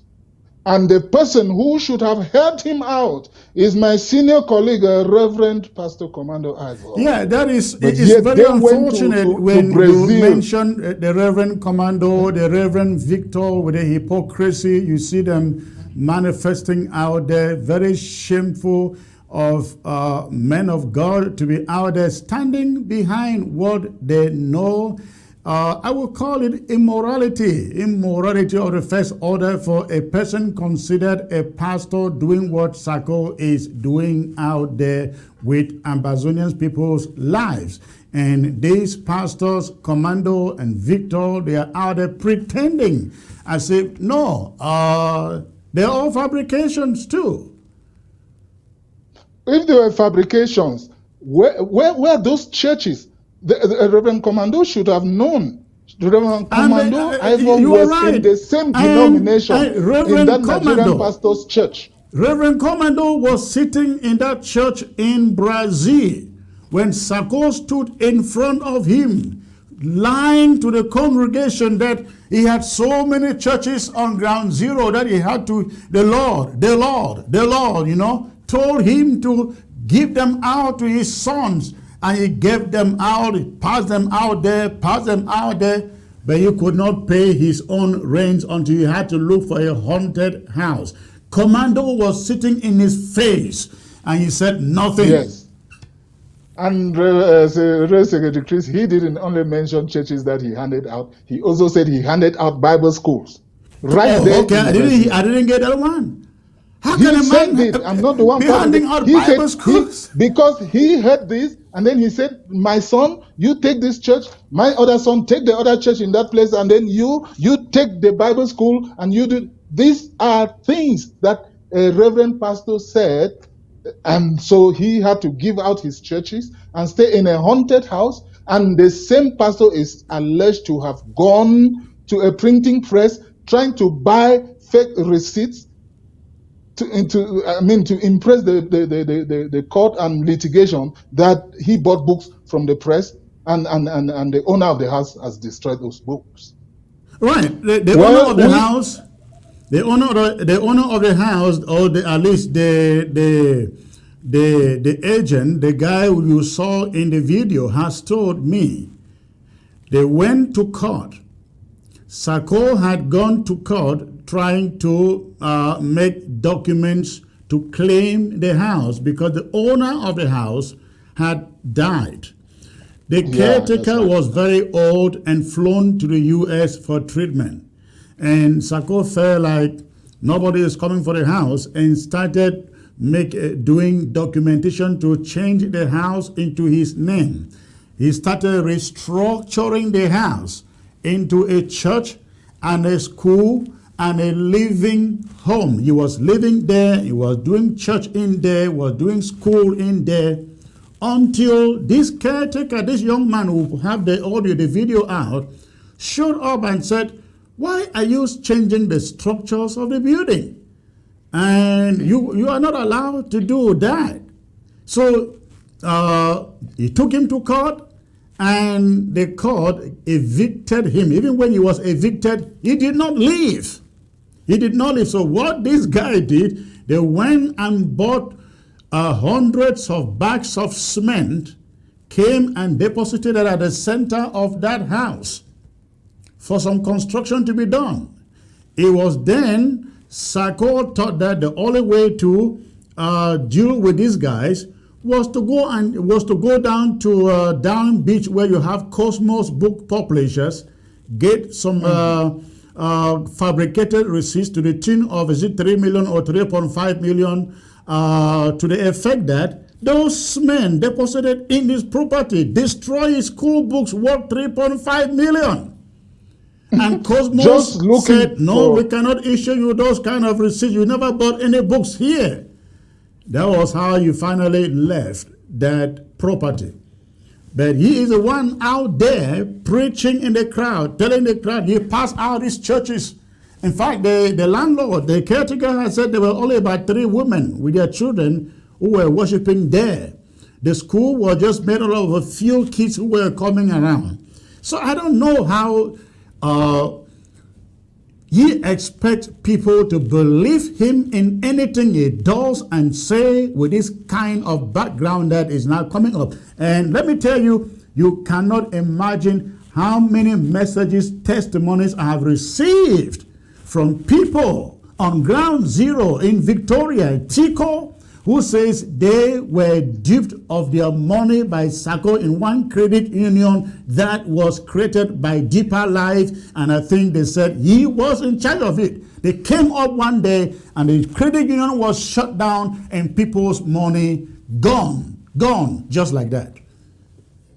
Yeah, it is sad that we have come this way. And if we have come this way, it is not because we are digressing from the topic of Dr. Tita. Dr. Tita also testified in some quarters that he financed the books in question that Reverend Dr. Sako Samuel Ikome went to sell in Brazil. And Dr. Tita and there's a guy in London who is known to have financed the entire project, the entire book project, right? There's a guy in London who paid, I think, $4,000 to finance the entire project because he was told by Sako that these books will be sold and the money will be used to sponsor the struggle. And this guy coughed out $4,000. It will surprise you. Not only Tita paid money for those books, not only the guy in London paid money for it, you will realize that he must have collected at least $15,000 to $20,000 from different people just for the printing of those books. And those books did not cost him, in fact, I spoke with the publisher, those books did not cost Sako $3,000. And how do you want fellow Ambazonians to believe and keep following and say God ordained a struggle for people to be dying, sleeping in the bushes, having nothing to eat, cannot do their regular businesses, for a pastor to come and sit there and be receiving monies, receiving help under pretext that he is selling the books and funding the revolution with. And you also want me, as a head of diplomatic mission for Latin America, we're talking about how many countries altogether, to sit there and see funds raised for Foreign Affairs Department, and the same pastor, president pastor, goes and takes that money and doesn't release any for diplomatic reasons, for diplomatic missions. And we will sit there, and this is punishable under penal code. This is appropriation of public funds. This is, if you loan it, you can't loan monies that were meant for liberation of people in ground zero. I mean, you don't even have to keep those monies in the treasury. How do we propagate a revolution in such a way under the leadership of a pastor, and you want us to go and be hand clappers there so that they bundle us up together and say, oh, you people, you're sharing in this. We're not there for that. Let Ambazonians refocus. Remember that there's one interim government of the people of the Federal Republic of Cameroon, of Ambazonia, and that interim government stays, and the president of that interim government has been impeached and removed from office because of treasonous charges that have been labeled against him, which he cannot escape from. Reason why we are struggling to refocus and to put confidence back on ground zero. You will be liberated. It is a new dawn for the Ambazonian struggle. The diplomatic strides will redouble steam. Defense will redouble steam as you continue to follow the truth. Don't make any error of following the pseudos while the originals are there. This is what I will have to say. And don't take every other pastor as the carbon copy of Reverend Pastor Samuel Ikome Sako. No. Reverend Chang, you have been very much in the middle of this struggle since I have known you. And at this moment, we know the stress that people on ground zero they go through with all that is coming from the diaspora, especially what Samuel Ikome Sako is doing. What will be the message you pass to our brothers, our sisters, our parents, everybody who is waiting patiently for the freedom of Ambazonia at this moment of chaos? I will tell them to hold their calm, to not buy into the lies and the blackmail. The campaign of calumny that has been unleashed against the Secretary of State for Communications, Pastor Christopher Anu. Don't buy into those lies. Don't buy into the lies that Tita Emmanuel, the doctor, is now putting, that there is hatred.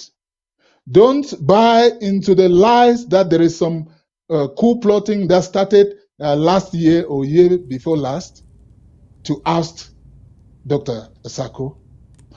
Dr. Sako knows that nobody programs a coup d'etat and brings the roadmap of his coup to the person he wants to overthrow. I mean, Ambazonians, you can't continue. You have to speak out to Reverend Dr. Sako. Don't allow it for Secretary Chris to be the one to speak out. He has already done a lot to salvage our restoration struggle. We are paying the price for this revolution in different ways. We do not want to ignore what monies have gone into the struggle, because people heard that there's a pastor at the helm of it. That alone caused people to give without fear. So now, the Lord uses people. He enthrones and dethrones. The purposes of God Most High cannot be thwarted. The plans for God for Ambazonia are still intact. We will receive our liberation, come shine, come rain. Just know that this is a new dawn. What would have ended at the counseling room is now spilled out in the public by the president, who has to keep state secrets. And Secretary Chris Anu only came out in reaction to some of those things, and that is his right, as well as it is the right of Dr. Sako to have come out to debunk what he said about the haunted house back there in Limbe, and what the family members came out and did to evict him from the house that he claims in Brazil, that he gave places out and it was given to him. So, but Ambazonians, calm down. Your leader is on course. Those that the Lord is putting, if they don't fit into the mold, they'll be ejected out, and those that fit into the mold will bring the last. If you can see the example of the Lord dealing with the children of Israel from Egypt to the promised land. Nobody knew where Moses was leading them to. Moses was not leading them to the desert. Moses was told by God that I have heard the cry of my people, I've seen their misery in the house of bondage, and I have decided to come down so that you go and take my people from that land of slavery to a land that is flowing with milk and honey. So if Moses did this and God had to take out Moses and bring in a Joshua, let us leave revelations and mysteries to the hands of pastors that God spoke to him that he will do this. God has decided that your mandate is over. Somebody else is going to take this mandate. If you want to continue, you can renew your candidacy and contest. And God will back you if you believe that you are an everlasting president for Ambazonia. Don't you follow the way. The Republic of Cameroon is not completely bad, but there are bad things that we are refusing from them. And that dictatorship attitude and characteristics, we are not going to accept them, especially when they are coming from a pastor who is supposed to tell the people that God used a donkey when they were human beings. And God also lift a prophet and use Samuel, who was a houseboy. God denied to speak to the prophet he used to speak to, and went and speak to the Samuel, and Samuel did not know that this is the voice of God. He will run and go, Prophet Eli, you called me? And he said, no, my son, 3 times. And then when the son came back, the prophet knew that the mantle had left him, that God is no longer talking with him. God is talking with a little child. What did that prophet do? He didn't say, no, I've been prophet. Either God talks to me or nothing happens. The prophet gave him the secret. Go now. When you hear that voice again, my son, tell him that, Lord, here am I willing to do your will. And that is how the mantle fell on Samuel to become the next prophet. Why will President Samuel, not receive the sounding of the voice of God that has either evaded him, or some young prophets are in the making, some young leaders are in the making by God's choice, by God's divine counsel and sovereignty, because this is a God-ordained revolution. God is supreme here, not Dr. Sako. Dr. Sako, yes, one government, yes, one interim government, but different faces that God will use to bring the liberation. Let us bow to the will of God and see ourselves in Boya sooner than later. Let us not continue to divide camps. Let's not continue to buy into that campaign of calumny, blackmailing, smearing and people. Somebody differs in opinion. Like I said, Secretary Chris, if somebody wants to make a coup d'etat, who is that buffoon that takes his script, his master plan of a coup, and present it to the person he wants to overthrow? But not every coup is a bad coup anyway. Don't you realize that? But yeah, we are not going to accept that thing that they were saying. If it were a coup d'etat and then you presented your scripts to him, it means that you have betrayed your plan. So they would have had ample time to have aborted the coup and not allow the coup to go on until so many months while you were in office. Till today, they come and tell people and name people coup plotters. You think when you stigmatize people with the name coup plotters, we should just accept because we want to accept everything? We will not accept that dictatorship. It was not a coup. It was a way to rescue the thing, because you saw the handwriting on the wall. And you gave the thing. The interpreters were supposed to interpret. The pastors were supposed to advise him, colleague pastors. And if he didn't know what that meant, he would have called in the clergy, the council of clergy. What are we doing about this? Not the council of clergy struggling to get in, and then they're shutting us out, and then today they turn and tag us. It pains me because they're telling us that we have received money from La République du Cameroon, and this is why I have left You know, ABC and I'm coming to it ABS. is funny. It is funny. Isn't it funny that every time somebody disagrees with them, and I think Ambazonians should take note of this. Every time you disagree with them, you differ with them, you have collected money. You have taken money. Did you hear them saying Tita just collected money? Of course. So now that, that Tita is back, I don't know whether he's back with them, but now that he is back, I don't know what happened to the money. So I think Ambassadors should be very smart. All these labels out there, they will not say that it is their prayer. Yeah. They will not say that it is their prayer and the tears of Dr. Pastor Mba that have brought him back. So okay, listen, Ambazonians Reverend Chang, let's take a quick 1 minute break, and when we come back, please, I'm opening the phone lines. We take your calls. I really love to hear from you. Please don't touch your remote. Gonna be back in 1 minute. Stay tuned. Has your bank turned you down for a business loan? Even if you have low, bad, or no credit, our network of lenders are willing to grant you a business loan. It is guaranteed. Money to start a new business, increase your business capital, or refinance a current business. Funding Capital Grid is your answer. We've got you when your bank rejects you. We will offer you from $10,000 to $100 million in secured and unsecured loans. We will clean your credit within the shortest possible time. We also finance all property types: multifamily, office, retail, owner-occupied, self-storage, hotels, industrial, and medical. We will also finance equipment like tow trucks, office furniture, dump trucks, cargo trucks, and Caterpillars.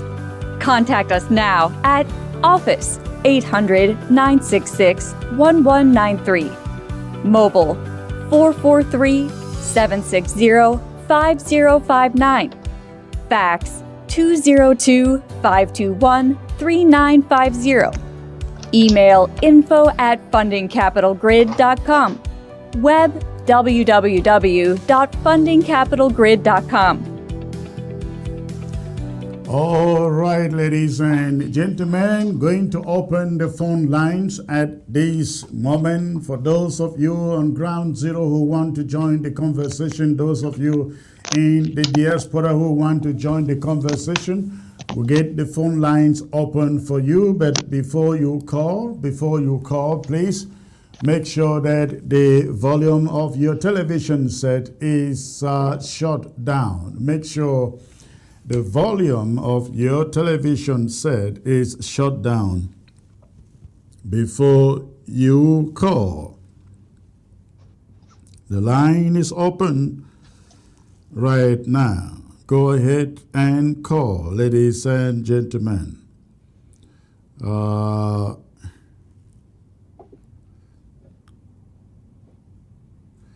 Go ahead, the lines are open. Go ahead and make your call.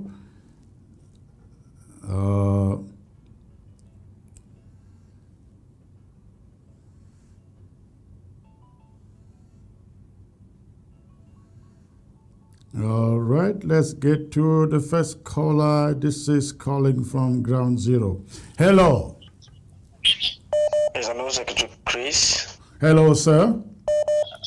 Yes, I'm calling from Momo County.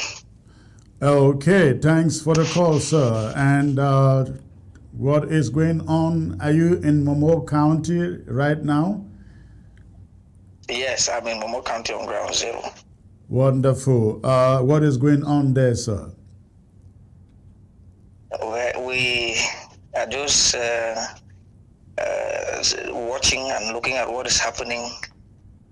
Quite surprising to us because we thought that all of us are into this struggle with the purpose of liberating homeland.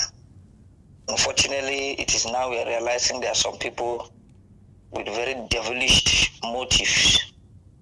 And it is so surprising that pastors who would have been the light example, people who will be focused, determined and courageous to do the right thing and not turning on the people. We on Ground Zero are resilient. We know the truth. ABS has remained the channel that is informing us.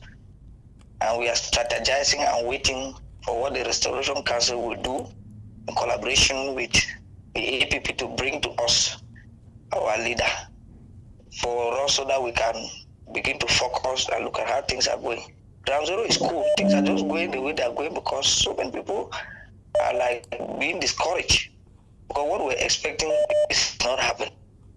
But we are hopeful. We are waiting. People should not fail us. We hope people will not fail us. We are very, very strong.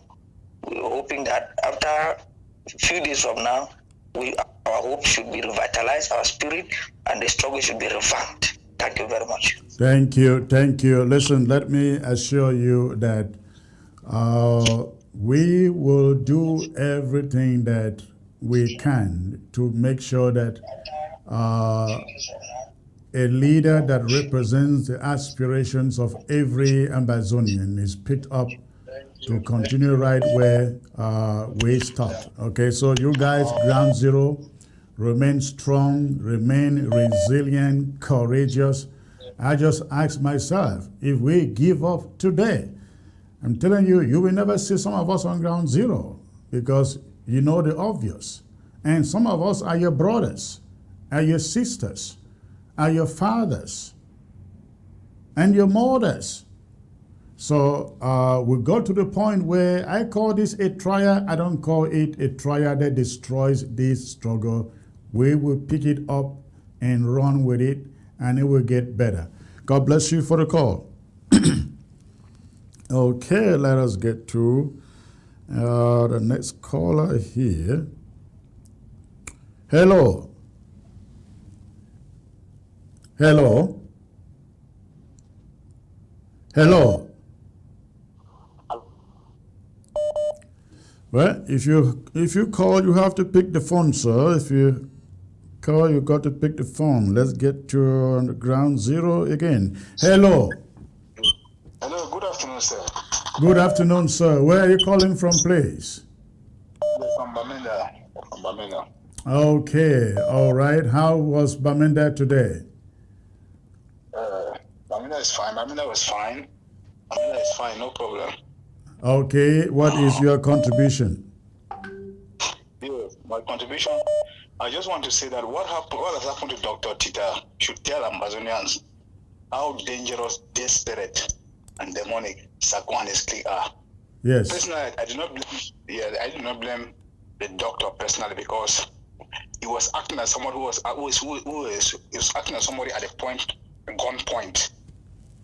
You see, so the fact that he accepted to be president in the first place shows that he has the heart for the revolution. But this only shows what happened. Only shows the danger that Dr. Sako constituted to this election, to this revolution. But so the case, we have trust. We believe in what you guys are doing. Like you said, nobody said it was going to be a walk in the park. We believe in what you are doing. There will be this gang of criminals will be overcome, and my message to them is that they should brace up. They should brace up for confrontation with Ground Zero because it is unbelievable that after losing more than 30,000 people, Ambazonians, all over 500 villages, these people will consider themselves into a cabal to drain funds that are raised for the prosecution of this war and the redemption of Ambazonia. We would treat them far worse than francophones. Yeah, so Dr. Sako, I know, in fact, it is an error to call him Dr. Sako or Reverend Sako. Jesus Christ says, by their fruit you shall know them. So that's not a reverend, that's a criminal, that's a con man. So Dr. Sako, Mr. Sako, please continue to fight the people of Ambazonia. Continue to mount the reason why we are coming for you one way or the other. Yes, you are. All right. It will be boundless. Yes. All right. Thank you very much. Again, with you guys, no problem. Thank you. Again, you guys remain steadfast on the ground. Things will get back to where they should be really, really soon. Thank you for the call and good evening. Okay, let's get to this German guy. Let's see. Hello. Hello, Secretary Chris. Good evening, sir. Good evening, sir. Where are you calling from? Germany? Yeah, I'm calling from Germany, sir. Okay, what is your contribution, sir? Sir, after listening to your monologue and the audio of Dr. Tita, I want to tell you that I am somehow speechless. But nonetheless, I will say something. First of all, I want to thank you for the job you are doing for Ambazonians. I want to thank the Restoration Council for being resilient. And I want to thank your panelists who is there with you, all his analysts, they are wonderful. Dr. Tita, he himself knows where he has placed his reputation. And I am thinking that what is needed at this moment, the Constitution should be respected. That lady, Iya Marietta, we will be very surprised what she can do for this revolution. Ambazonia are waiting for her to take the mantle, and people will see the tremendous support she will have. I know her to an extent. I've seen her works in Europe, and I think she can do wonderful things for Ambazonia. Let us take it as a challenge. Give her that mantle, and we'll see the surprise. That is all I have to say. Secretary, please, we count on you so much. We count on you so much. We cannot measure the rate at which we count on you. Don't fail us. Keep being consistent, and we are praying for you. Thank you very much, sir. Thank you, sir. Thank you for the call. God bless. Okay, let's see where the next caller is calling from. Hello. Hello. Hello. Again, when you make your call, you got to stay by the phone, sir. Let's get to ground zero. Hello. Hello, Secretary, please. Hello, sir. Where are you calling from, Hello. please? I am calling from Meme country. That is K-Town. Okay, sir. Thanks for the call. And what is in your mind, sir?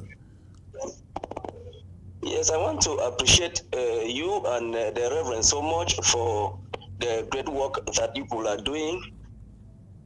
And I say, Reverend Chang, greetings to you. Thank you. Hello. Thank you. Yes, we can hear you. We can hear you. Go on, Yes. please. Thank you so much. Okay. Yes, I'm also talking as a pastor. Please, even when you see what Dr. Tita has just done, it is very grateful, because when even they are struggling to blackmail him or even put pressure on him, he resigned. Why should a pastor like Sako not resign when those allegations were coming to him? That's a very good He's really question. a That's a pastor. very smart If question. he was really maybe following the struggle. Now, again, I'm talking as a pastor, as a man of God. If I know that I am in this ministry and they are bringing allegation to me and I have nothing that I'm gaining from it, I'm doing the will of God, I can resign and ask God, God, where do you want me to go? What do you want me to do? Rather than, again, hanging there and talking that, all those things are false and this and that. So please let him be very careful. The anger of God will fall over him. And I know some of you have been advising him. Let him be very careful and take your advice. And for me, I am just pleading that let Dr. Sako go to God in repentance and allow the fight in the hands of God and support the next leader that is coming. Like the other person has just said, I'm just supporting that. When we see what Iya Marietta has been doing in Europe, she has been doing great work. And I want us to pray that if maybe the Restoration Council want to even maybe elect a new president, please, we are now afraid of Americans. Let them go over now to Europe and see somebody that may be coming from Europe. But I wish that maybe let this lady be given the opportunity, or the Restoration Council can do the work for these 4 months. I'm even prepared that let the Restoration Council do the work for these 4 months and maybe come out with somebody. For me, we are praying for the struggle. And again, God has never failed, and God will not fail us. He has, ordained this struggle. Like the children of Israel, they suffer in Egypt. for over 430 years. And the time came that God told them that the time has reached, and they went through. No matter whatsoever, we are the Israelites of our days, and our God will see us through. Secretary Chris, go on, please. These days we are not seeing you and we are afraid. Please never betray us. And again, Reverend Cham, we are behind you people, and we are praying. We are in ground zero. God is with us, and God will continue to be with us. Thank you. All right. Thank you, sir. God bless. Thank Stay you. strong. Okay. Secretary Chris, while you pick let's another get call. to the next caller Secretary here. Chris? I think this is Germany. Hello. Yeah, I'm well. Hello. Hello, Secretary Chris. Hello. Good evening, sir, from Germany. Am I correct? Yeah, very correct, from Leverkusen, Germany. Okay. Hi, Secretary Chris. Good evening. Good evening, sir. I will thank you for the job that you are doing. Secretary Chris, I want you to take you down to memory lane. You remember the last town meeting we had when Dr. Tita was already appointed or voted. I asked a question. I asked the Restoration Council that Dr. Tita should personally introduce himself and present his manifesto, because I did not find it good that people should be talking on his behalf if he is present. If he was present during that meeting, he would have come forward, present himself, that's really introduce himself to the people, and present his manifesto. Then, secondly, I think they shut me down by saying that that guy, he would give a representation of himself and his manifesto during the inauguration. Then come the question, why was this in the inauguration in secrecy carried on? What about the Ambazonian people? Why didn't they put it on? No, let me correct that assumption. The inauguration was not carried out in secrecy. It was carried out in the open. People were actually invited to be there. You must have seen the images that are presented here last Monday. People were there, but it was done in a rush because if we didn't do it that weekend, then it would have to wait till the next weekend. That is why we thought, hey, Ambazonian don't have to keep waiting. Let's use the weekend, do it quickly, and get over with it. And it picks up during the week and continue with the business. So no, yes, it was rushed. It was rushly done, but it wasn't done in any intent to hide it from people, because people were actually invited there. Let's clear that So, Chris, just to add, why wasn't it done on your TV or on AFT TV? It was for technical reasons. It wasn't done in Texas, and you know I was myself over there. So, but these are not things that we should be again explaining in the public. Just know that everything was done right. The way it should be done. The last time Sako was inaugurated, I think we had more crowd in this inauguration than his own, if you should see the footages and the pictures, and it was done at the same time also. Okay, yes. Secretary Chris, did this guy give any inauguration speech that when he was inaugurated or after his inauguration? He actually did, after.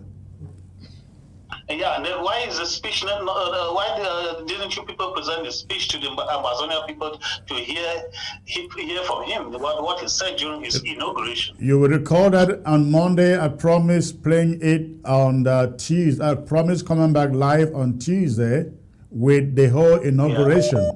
Tuesday I didn't come because of his letter, right? So what was the need going to play it when essentially it doesn't exist?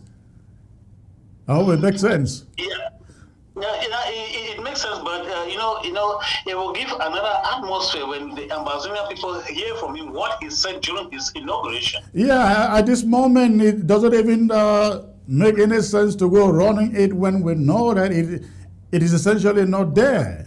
The inauguration is essentially not there. Because his letter of resignation is saying a different thing. That's what I'm saying. His inauguration speech should be brought to counter the letter that he wrote. No, that he is not denying that he was inaugurated, isn't it? He is saying, giving different reasons for his resignation, which have nothing to do with his inauguration. So even he will play what he said on the inauguration. I mean, he will play it. It will surprise you. He spoke like a lion who would devour La Republic to come the road. Exactly. That is for that reason that I would have liked you people to put it on the air so the Amazonian people should hear to debunk him. Well, we don't need to really debunk it. We just need to correct the facts, because nothing he says in his letter is contradicts. All what he says in this letter doesn't contradict the inauguration. What he says contradicts the reasons for which he says he's not taking the responsibility. I don't know whether that makes sense. Listen, it makes sense. Yeah. His resignation is not because of the inauguration per his own letter.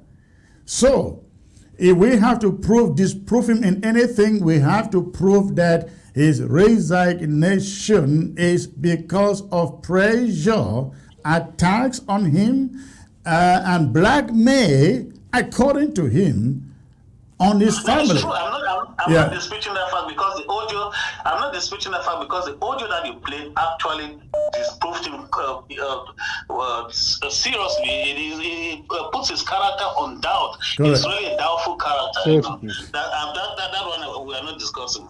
Anyway, but Secretary Chris, I'm very, very happy to have expressed my mind to you, and I like your patience in answering all the questions that I've posed. You are a very good guy. Thank you, Secretary Chris, and good night. All right, thank you, sir. You have a great night. Okay, let's see who else is here. This is Ground Zero. Hello. Hello, good evening, Secretary Chris. Good evening, sir. Where are you calling from? From Kumba Meme. K-Town. All right, and what is in your mind, sir? Okay, first I want to appreciate you for everything you're doing. From the way you're talking and from all evidence we've seen, we realize your heart for the struggle is real, and you're a very straight and honest person. From the way you talk and the frustration seen in your voice, you really trusted this Sako of a guy. And we all see the frustration that you've been really betrayed by this guy. You believed in him and you trusted him with love. Yes. That one pushed you not to even do you even overlook a lot of things. You discover him so late that you trusted him that you didn't even go further to search a lot of things about him just because you just believed, probably because he was a man of God and stuff like that. However, we appreciate you for coming out and doing all these things. But I have a message. Now we have moved forward. And the first thing we have to do is, like, since Tita came out and is also a past story, I just want to let Sako know, let Sako know that and every surrogate, people like Kemia, Shu, and all of them, we are on ground zero. We know all of them. Good. And we see everybody that's trying to destroy this revolution. If Sako was given money, my trip to Boya, he did whatever he did with it, we don't know. Recently we had, there was AFCON, he collected money, the story came up. He collected money for 11 February, story came up. Recently we had another this month Cameroon, story came up. Yes. Now all this money, like you rightly said, almost 3 million. All this money, more than 3 million. That should be over $4 million. Those are hundreds of thousands and hundreds of millions in CFA francs. Exactly. What really gets us very angry on ground zero here is that we still see people like Tita Ashu, other people going around propagating that this man is a saint. Now we have a message for them. Everyone taking the side of Sako. We are on ground zero. He's sending messages to all our boys down here that they should listen to him. We've told our boys down here that when you send them money, let them just eat it anyway. It's their money. You will never have control of any army or any boys like that. Whoever send money, when Sako call you and say this money you have to list, collect the money and eat it. Yes. It's their money. It's Ambazonian money. It's not his money. We've told our boys that if you call anybody that you want to be blah blah blah blah, say okay, he send the money, you eat it. You are not accountable for the money. It's your money anyway. Now, what I'm saying is all these surrogates from the account LJ that are still going with Sako. To be honest with you, Secretary Chris, on this ground zero, it will be hard for them. Let them repent and turn away from their ways, because we are not foolish. It will be hard for them. Probably most of them will not even step their leg on ground zero when that time comes, because we have lost people and people are still dying here. Right. Every day we see people dying. So anyone trying to take side with Sako, this should go out like a message. Ground zero, we are not stupid. We know what's going on. And we know the amount of money diaspora have contributed for this thing. And the money is eaten by Sako and his surrogate. That many people will go online, we see them sending things. I don't know whether he's paying them money to do all these things or whatever, but those names, we have them and we talk about them. Majority of them will put their name, put their leg. People like Tita Ashu and all those people, we see them every day and they won't put their leg on this ground. So we are waiting for them. Actually, thank you very much for every work you're doing. Reverend, thank you so much for coming out and putting things straight as a real man of God and being honest with the revolution. We know our brothers out there will still contribute a lot of money to this and we'll get these things right. We'll make a mistake, but we'll come back strong. However, let's all Ambazonia, let's come together. It's a sad day, it's a sad thing, but we can't give up. We've been in these things for more than 5 years. We've lost people, lost our life, lost a lot of things. We can't give up on that turn around, because if we give up now, we don't even know where we are going. It's just like we've given the rope to these French people to just hang us and kill all of us. That's what is going to happen. So we can't turn around. So we just have to learn and carry on. All right. All right. Thank you. Thank you for the call. Thank you for the call. All right. Okay, this person writes, it says, great job. This is from Ground Zero. Great job, Secretary Chris. I don't really feel comfortable to air my voice on TV, but I want to let you know that a resignation letter from Dr. Tita was not his personal voice. He was given words to write. Irene Ngwa is my big auntie from same house in Guzang, but she's a devil. I now believe what my pa, Honorable Le Ndam, was saying about this woman. Okay, that is from, no, this is somebody with number ending with 444. All right, sir, thank you for your message. Thank you for your message. Another one. He says, vote Atianjo as new president, Secretary Chris. Make a fundraiser to send people to what? And if possible, to send people to ABC, and if possible, take Sako to court. When they shut up, that's when any president can be safe. Tita's resignation was written by Sako, not only making him fear, but putting him in the side of the Sako, not knowing the testimonies he formally put against Sako. We are not foolish to hate Tita, because his crime would be twice that of Sako, and that of Sako in court now. We should pin Sako immediately and take away ABC. So the Chris, make a fundraiser. All right, that is coming from somebody on Ground Zero. Let me take this caller from Ground Zero. Hello. Good evening, Secretary Chris. Good evening. Can you put your phone? Can you put your phone in your ear, in your mouth, please? It's like you are far away from it. No, I did. You hear me now fine? You are still far from the phone. Is still far from your mouth.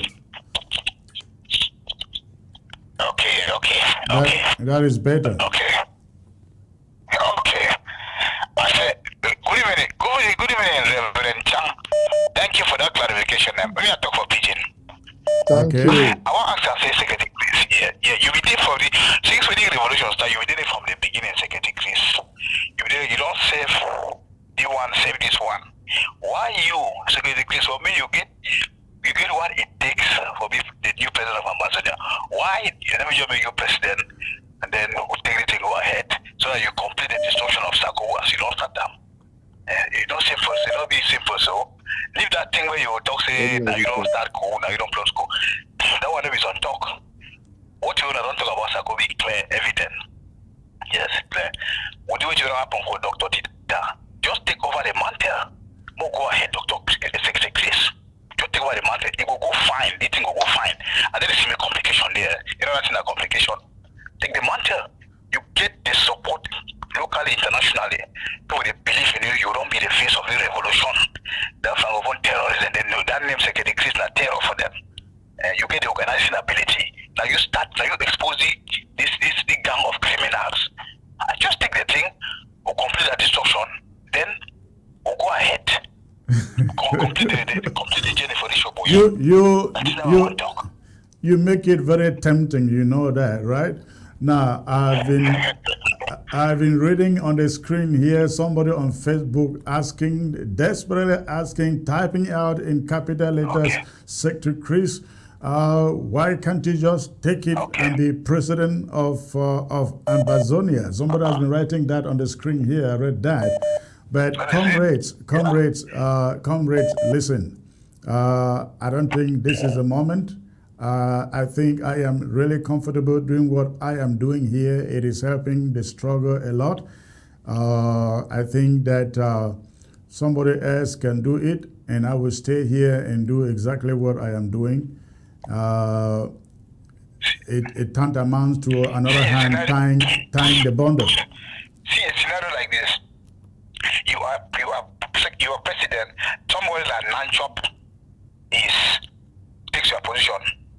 I think it will work very well. It will work out very well. You are president, telling president, someone like Nanchop becomes communication secretary. It will work very well. Anyway. All right, thank you, sir. Thank you for your suggestion. It sounds good in my ears, but until we get there, you have a great night. Okay. All right. Okay. All right. Let me see.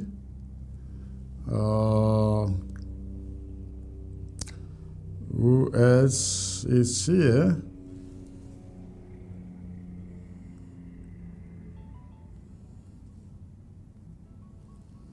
Okay, let's get this caller. I guess this is coming from Gabon. Hello. Hello, good evening, sir. Where are you calling from, please? I'm calling from Gabon. Please turn down the volume of your TV. No, the volume is down. There's an echo that I can hear in your background. I'm repeating myself in your background. No, I'm off the TV. Okay, what is your contribution, sir? Yeah, I just want to thank you for the good job you done for Ambazonia there. We'll be happy for last week. You know, when they come on, so we know they're happy. We just want to thank you. Yeah. With the China way, you don't put fire. We don't put fire for. So the meeting, all things they try to come back fine. So that means you can the full Ambazonia say all things they fine, no all things they fine. Maybe they expose all things, any bad thing, maybe they expose them. So that Ambazonia will also say the day with you and they come.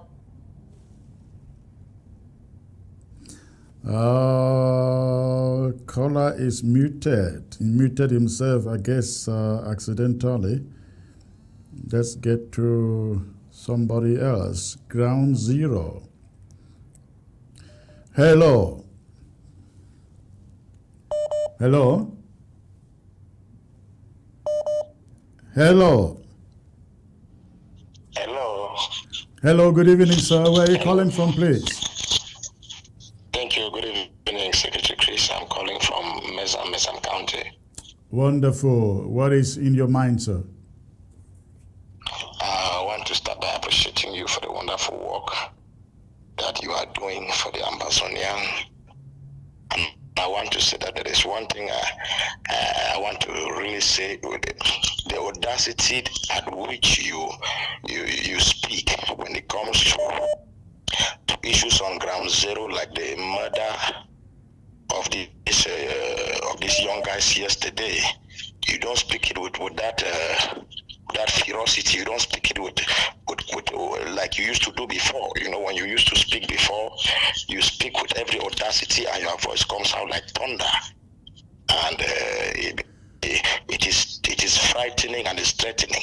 But now, when you want to speak about ground zero, you speak soberly, and that it doesn't really move us, and it does not really trigger our spirit.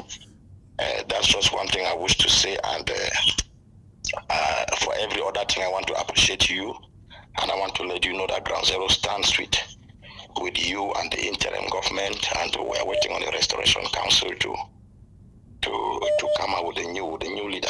The last caller that just called and was saying that you can take over the mantle of leadership of the president. I think at times that can really be the truth, because you might be running from it when you are the best person to handle that. So maybe you have to give a consideration to that too. Or maybe during the elections in 4 months' time, we will put you as one of the candidates, and then we'll do a voting. Without that, I want to also appreciate the man of God, Pastor Nchang. My regards to everybody there. All right, thank you, sir. I appreciate it. Don't be worried. My voice is still there. You will hear it sometime when you don't have enough information. There is only much you can say. You have a great night. Thank you, sir. Thank you. All right. Okay, let's see. Who is this? This must be China, I guess. Hello, sir. Good evening, Chris. And how are you? I am doing excellent. Where are you calling from, sir? I'm calling from Meme. You're calling from Meme. I see, I think this should be an Asian number. 86 is Asia, right? China. Of course, but the person talking to you now is talking to you from Meme. Okay, thank you. What is your contribution, sir? Yes, the question I want to ask to you is that when are you also planning to resign from the struggle? Next is to the young pastor I see there.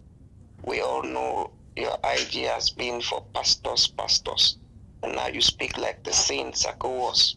I'm sure you're no, not if going you hold on there, if you say we speak like the same Sako, then you are listening to the wrong television set. You have a great night, sir.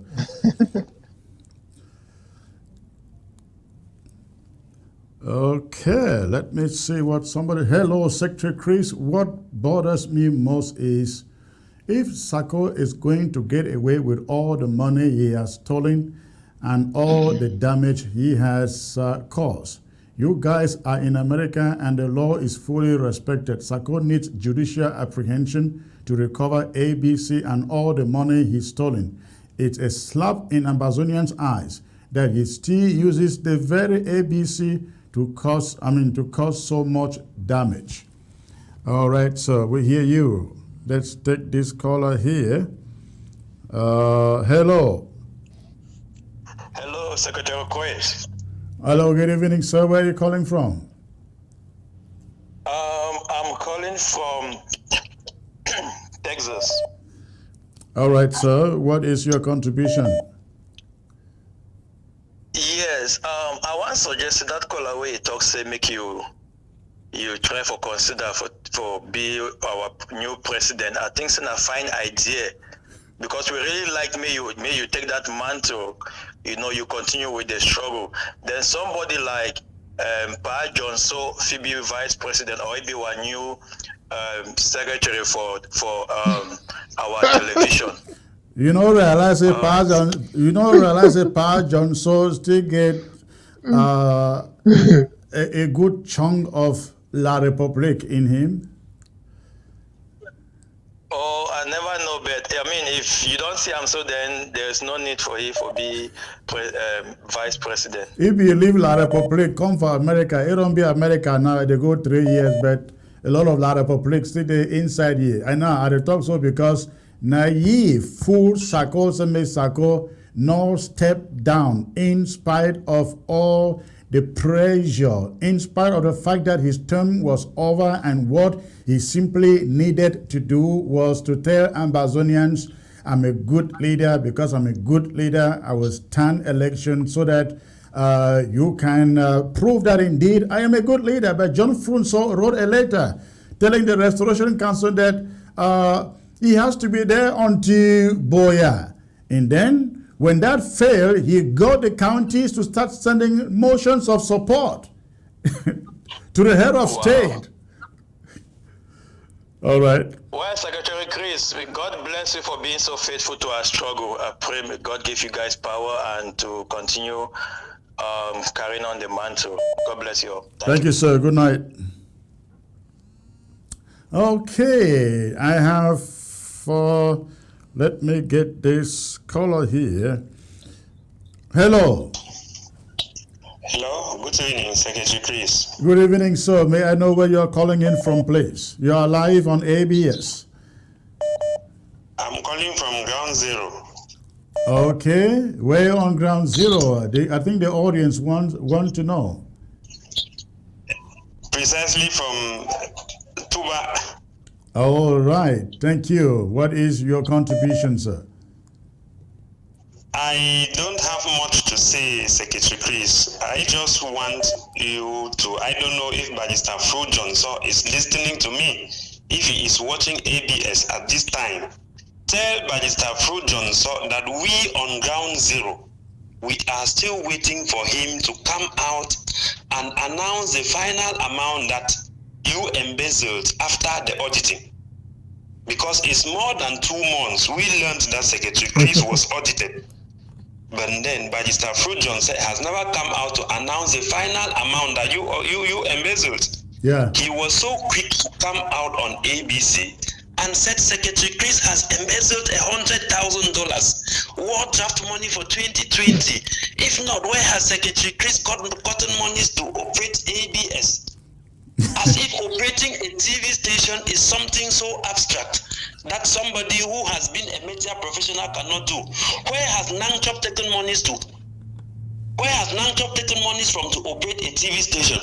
Barrister Fro Johnson was quick to come out and say Secretary Chris has embezzled $100,000. Tell Barrister that we are still waiting on him to come out and state the final amount that Secretary Chris embezzled after the auditing. He has disappeared. He has gone mute. He's nowhere to be found. Is he angry because Dr. Sako did not make him the chief of the Judiciary Council and Barrister Mbingse was appointed? Well, maybe you know a little something about that because I see him fighting with Mbese over who takes what judicial assignments. But listen, Barrister John, I think, again, this guy left La Republic and La Republic just didn't leave him because I just can't believe for once that somebody who should be an elder in our midst would so much want to destroy this struggle by standing behind a leader who has embezzled almost everything put in at his disposal. And Barrister Frunso thinks that he should just remain there till eternity in Boya. The good thing is that he seems to have transitioned out. I don't hear him anymore. I heard him making an audio the other day. He doesn't want to show his face on TV anymore, I guess. But I bet you, you are not the only one seeing him. Before you called, the last caller was talking about him. He is in a very bad place right now. I don't know whether he can even go back to Ground Zero. Secretary Chris, I don't imagine how a senior barrister like that one, a senior barrister who would have sat behind and then advised those who are leading the revolution. He had involved himself in a lot of blackmailing. I don't understand. The whole place is flooded with insults. You have Ochiba Nelson, you have Kemita Ashu, you have Rosalind Lem. They are throwing insults everywhere. Do they think it is by insulting people that will make people that will make people believe in them? I hope they're listening to callers like you and to know that none of the insults have inflicted any of us with any wound. Nothing. That is why I keep coming back here, just being myself in doing what I know how to do best. And until they bring the caterpillar, as I say it all the time, I am not moving away from here. I just be here doing what I do it the best way I can. And for as long as I know, I am standing on right ground. Listen. Darkness will never, ever overcome light. And that is why they are fighting with everything within them. They will not succeed. At the end of the day, Sako will be history. He is gradually becoming irrelevant. History. His cabinet members are walking away. A good builder is seen from the straightness of the walls that he constructs, from the straightness of the pillars that he constructs. It is not by holding tools and brandishing over the quarter that I am a builder. A good builder is seen from the walls that he constructs. Dr. Sako should make actions on ground zero. He is holding town hall meetings. He is holding meetings since November. Meetings upon meetings. Is that how it used to happen in 2020, 2019? Of course not. All right, sir. Thank you for the call. Let me get one last caller. Just a reminder, we are still waiting on Magister Fru Johnson to come over the air. He was the first person to announce that you embezzled $100,000. We are still waiting on him to come out and clarify the final amount that you embezzled. It's more than 2 months. Is it that the audit report is not yet out? Even if the audit report is out, you will not see him. All right, thank you. You have a great night, sir. Thank you so much. All right. Yep. Okay, ladies and gentlemen, I will take one last fortunate caller and I'll call it a night. I think this is Gabon. Hello. Hello, sir. Hello, good evening, Hello, sir. Good evening. Yes, sir. Where are you calling from? From Gabon? I'm calling from Gabon, sir. Gabon, all right. What is your contribution, sir? Okay, sir. I will start by greeting you and your panelist, Pastor Chang. Okay. Sir, Thank you. there is this thing I want to tell you. There is this time that I called and I told you, and I also wrote to you that, Secretary Chris, you are the chosen one, that God has chosen you for this our struggle. But it seems as if you did not even take to my message, not listen to this message. Are you a prophet, sir? I have only one prophet here. Are you a prophet? I'm not a prophet, sir. I'm not a prophet. But Okay, I all haven't seen right. this thing ever since. Okay, go on. I wrote you. Okay. So, sir, please, we are pleading, sir. You just need to rule us because you are the president, you are the chosen one. If you can do that for us, even God will lead you through. You will see that everything will be moving well. And please, as the other caller said, Mr. Nanchop and Jacob, please, they can be doing Nanchop can be Secretary for Communications, sir. Please, we are pleading. All right, sir. Thank you for that trust, sir. God bless you all. I really don't think this is the time. I think I'm doing a better job here, serving Ambazonia. We will push every other leader who can step forward and take care of this. Thank you for the call. Sir, I hope the Restoration Council, I hope they are listening right now, please. So they should try and do something, because what we are saying, they should put in consideration, sir. All right, thank you, sir. Thank you for the call. Get a good night. All right, ladies and gentlemen, I will call it a day. I can't take every caller coming in. Let me see if there are some messages. Secretary Chris, what does it take the Restoration Council to table a case against Sako in the U.S. court?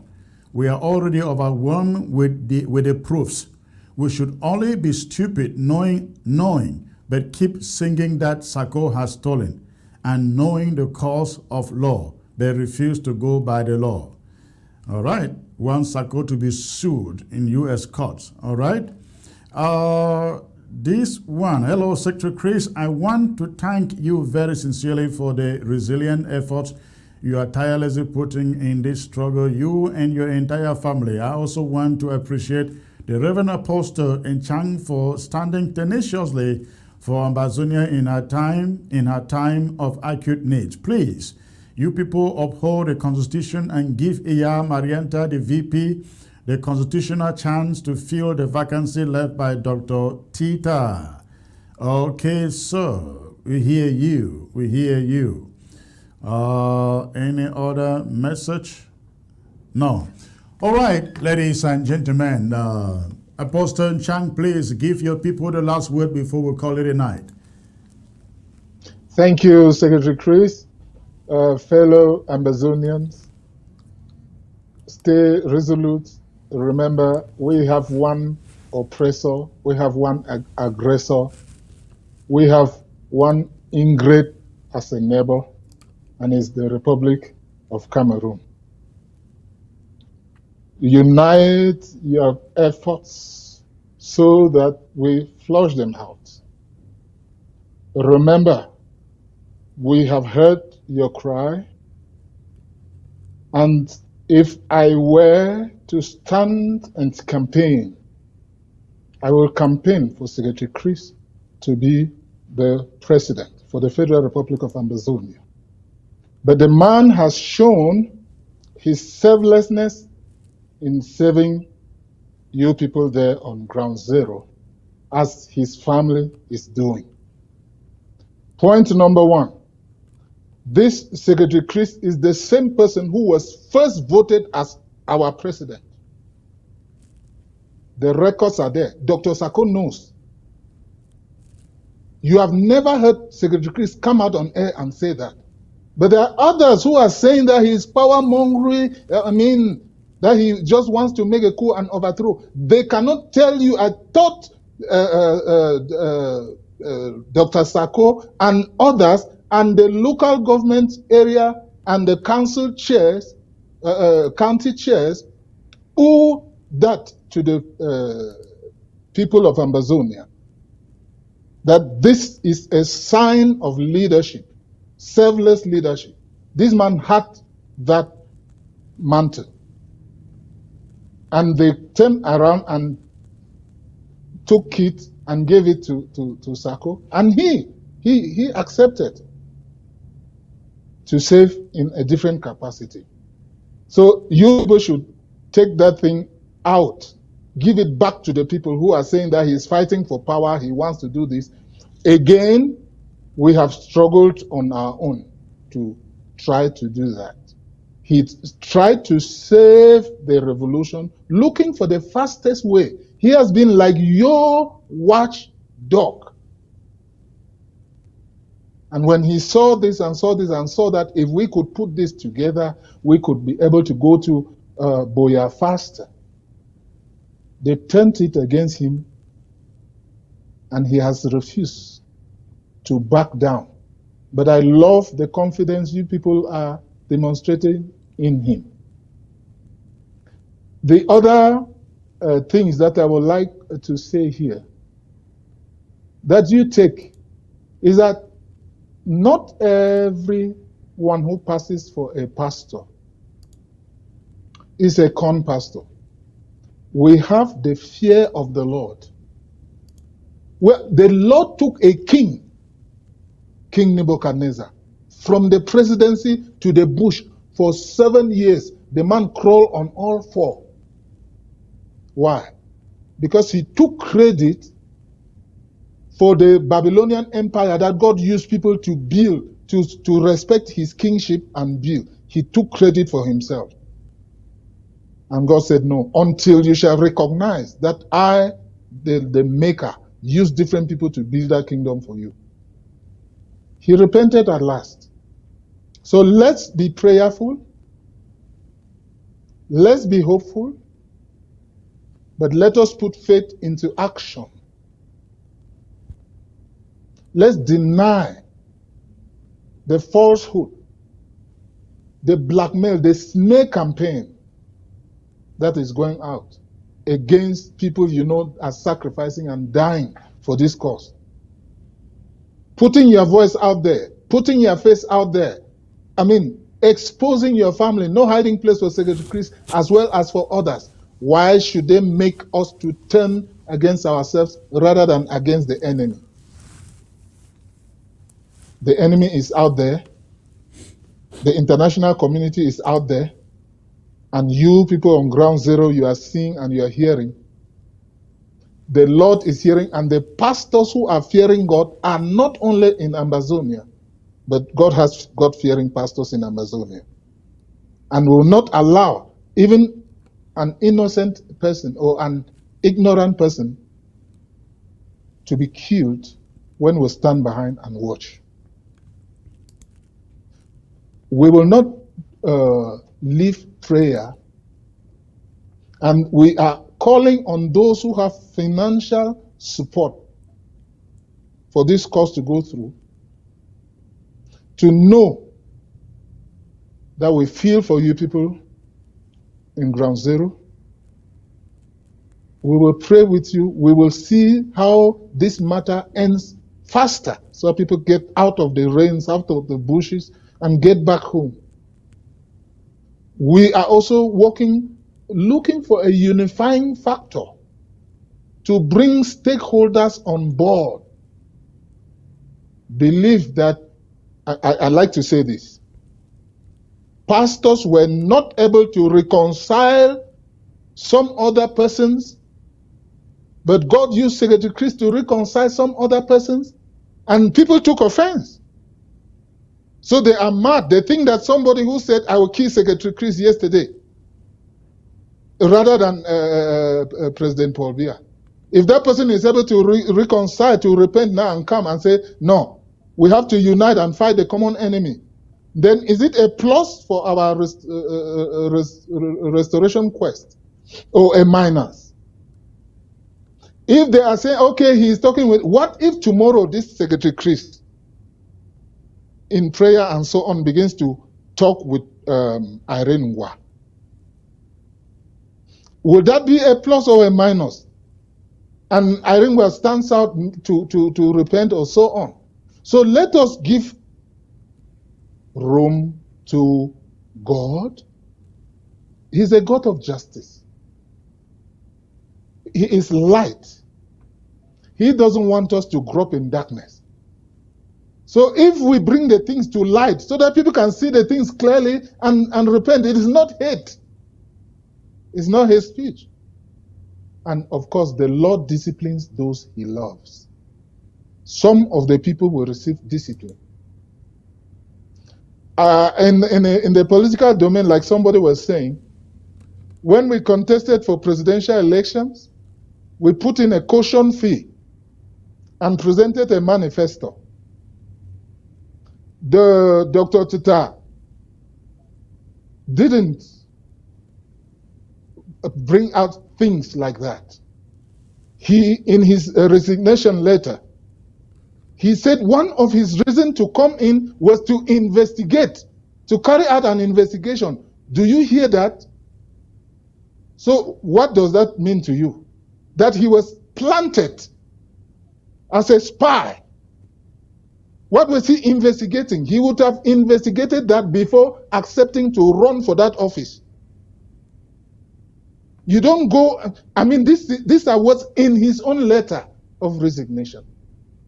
So when he gives the impression that he also came in to investigate, so he trusted nobody, yet he could confide in others the ills of Dr. Sako, some of the things that Dr. Sako does, that he doesn't listen to advice from anyone, and the rest of that. This is why he didn't listen to the advice from Secretary Chris. This is why Dr. Sako didn't listen to advice from. We could be blaming others, who might have tried to give advice to somebody who will not accept. Or we could have had an Ahithophel who is standing by Dr. Sako and giving false counsel to him. And it will drip down like the perfect will of God. God has two things, dear listeners, his perfect will and his permissive will. When we abandon his perfect will and insist on his permissive will, he may permit it for a while. But he has a red line too. So let us be conscious in this God-ordained revolution. It is a struggle that God will use all and sundry. If your contribution is prayer, God is taking note of that. If your contribution is encouraging some people on the ground, God is helping you in that. And if somebody is giving and risking their lives in any way, God might have just been speaking through some of you to Secretary Chris to think well. So with the Restoration Council is the best place to talk to, and our original APP, the Amber Peace Plan. Like we have said, stay positive. Today, tomorrow, you will hear from the people's representative. That is what we are praying, to see that the three organs of the government, the executive, the legislative, and the judiciary, shall function so that there will be free flow of a government, of governance, good governance for that matter. And we shall have a lot to enjoy back home. Don't kill yourselves. Stay focused and encourage others, share with others, tune to ABS and get what the Lord has for you. Tune to AFTV as well. And we have heard your cry about our lone ABC television that this very Secretary Chris walked from crash to build from his own house.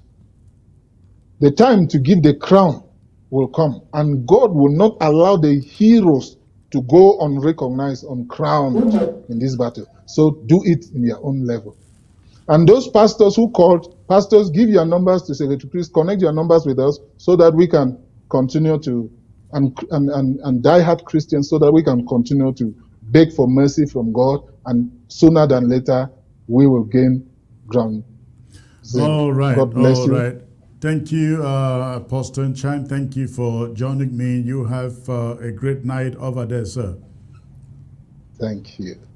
All right. Thank you, fellow Ambazonians, for tuning in for tonight. Before I go, I'd just like to remind you, we need your support to continue to pay the bills here at ABS. We need your support out there. The website is right there. You get to the website, you can enroll for monthly contributions. Click on the donation button. If you're watching by way of mobile phone, you click the white three lines on the top right, on the top left of your phone or tablet. Again, you click on the three white lines on the top left of your phone, and you will see the menu will show up. You see the donation button. You can click on that to either enroll for a monthly support or a one-time donation. You can also, if you are using a computer, just click on the donation button on the top right menu, and you can support ABS. We look forward to your support, because that is what is keeping the bills paid and bringing us to you on the weekly basis. We're going to be adding some more programming here in the course of the week. And for those of you who think that I am not here on a daily basis, it is not possible to be here on a daily basis, but others will be showing up on a daily basis with live programming, so that everybody keeps updated with what is going on. in the struggle. Again, the website is there, absafricatv.com. Get to it and support ABS. And if you have a business out there you love to advertise, we'll be glad to advertise your business, promote your business. Write to us. The email is there on your screen, and we'll be more than glad to patronize you. Thank you for tuning in. You have a great night. I look forward to being back here possibly on Friday. Until then, remain strong, and God bless you all. Good night.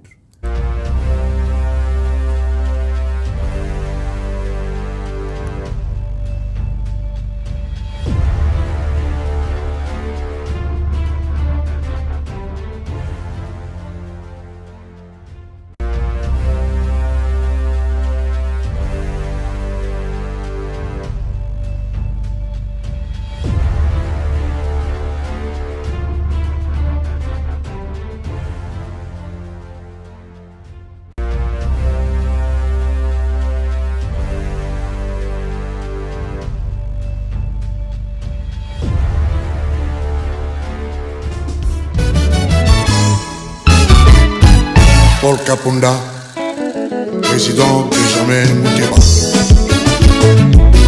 Jean-Sébastien Massiala, Jacques Banza Moujiga, Soka Kapengele.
Succès.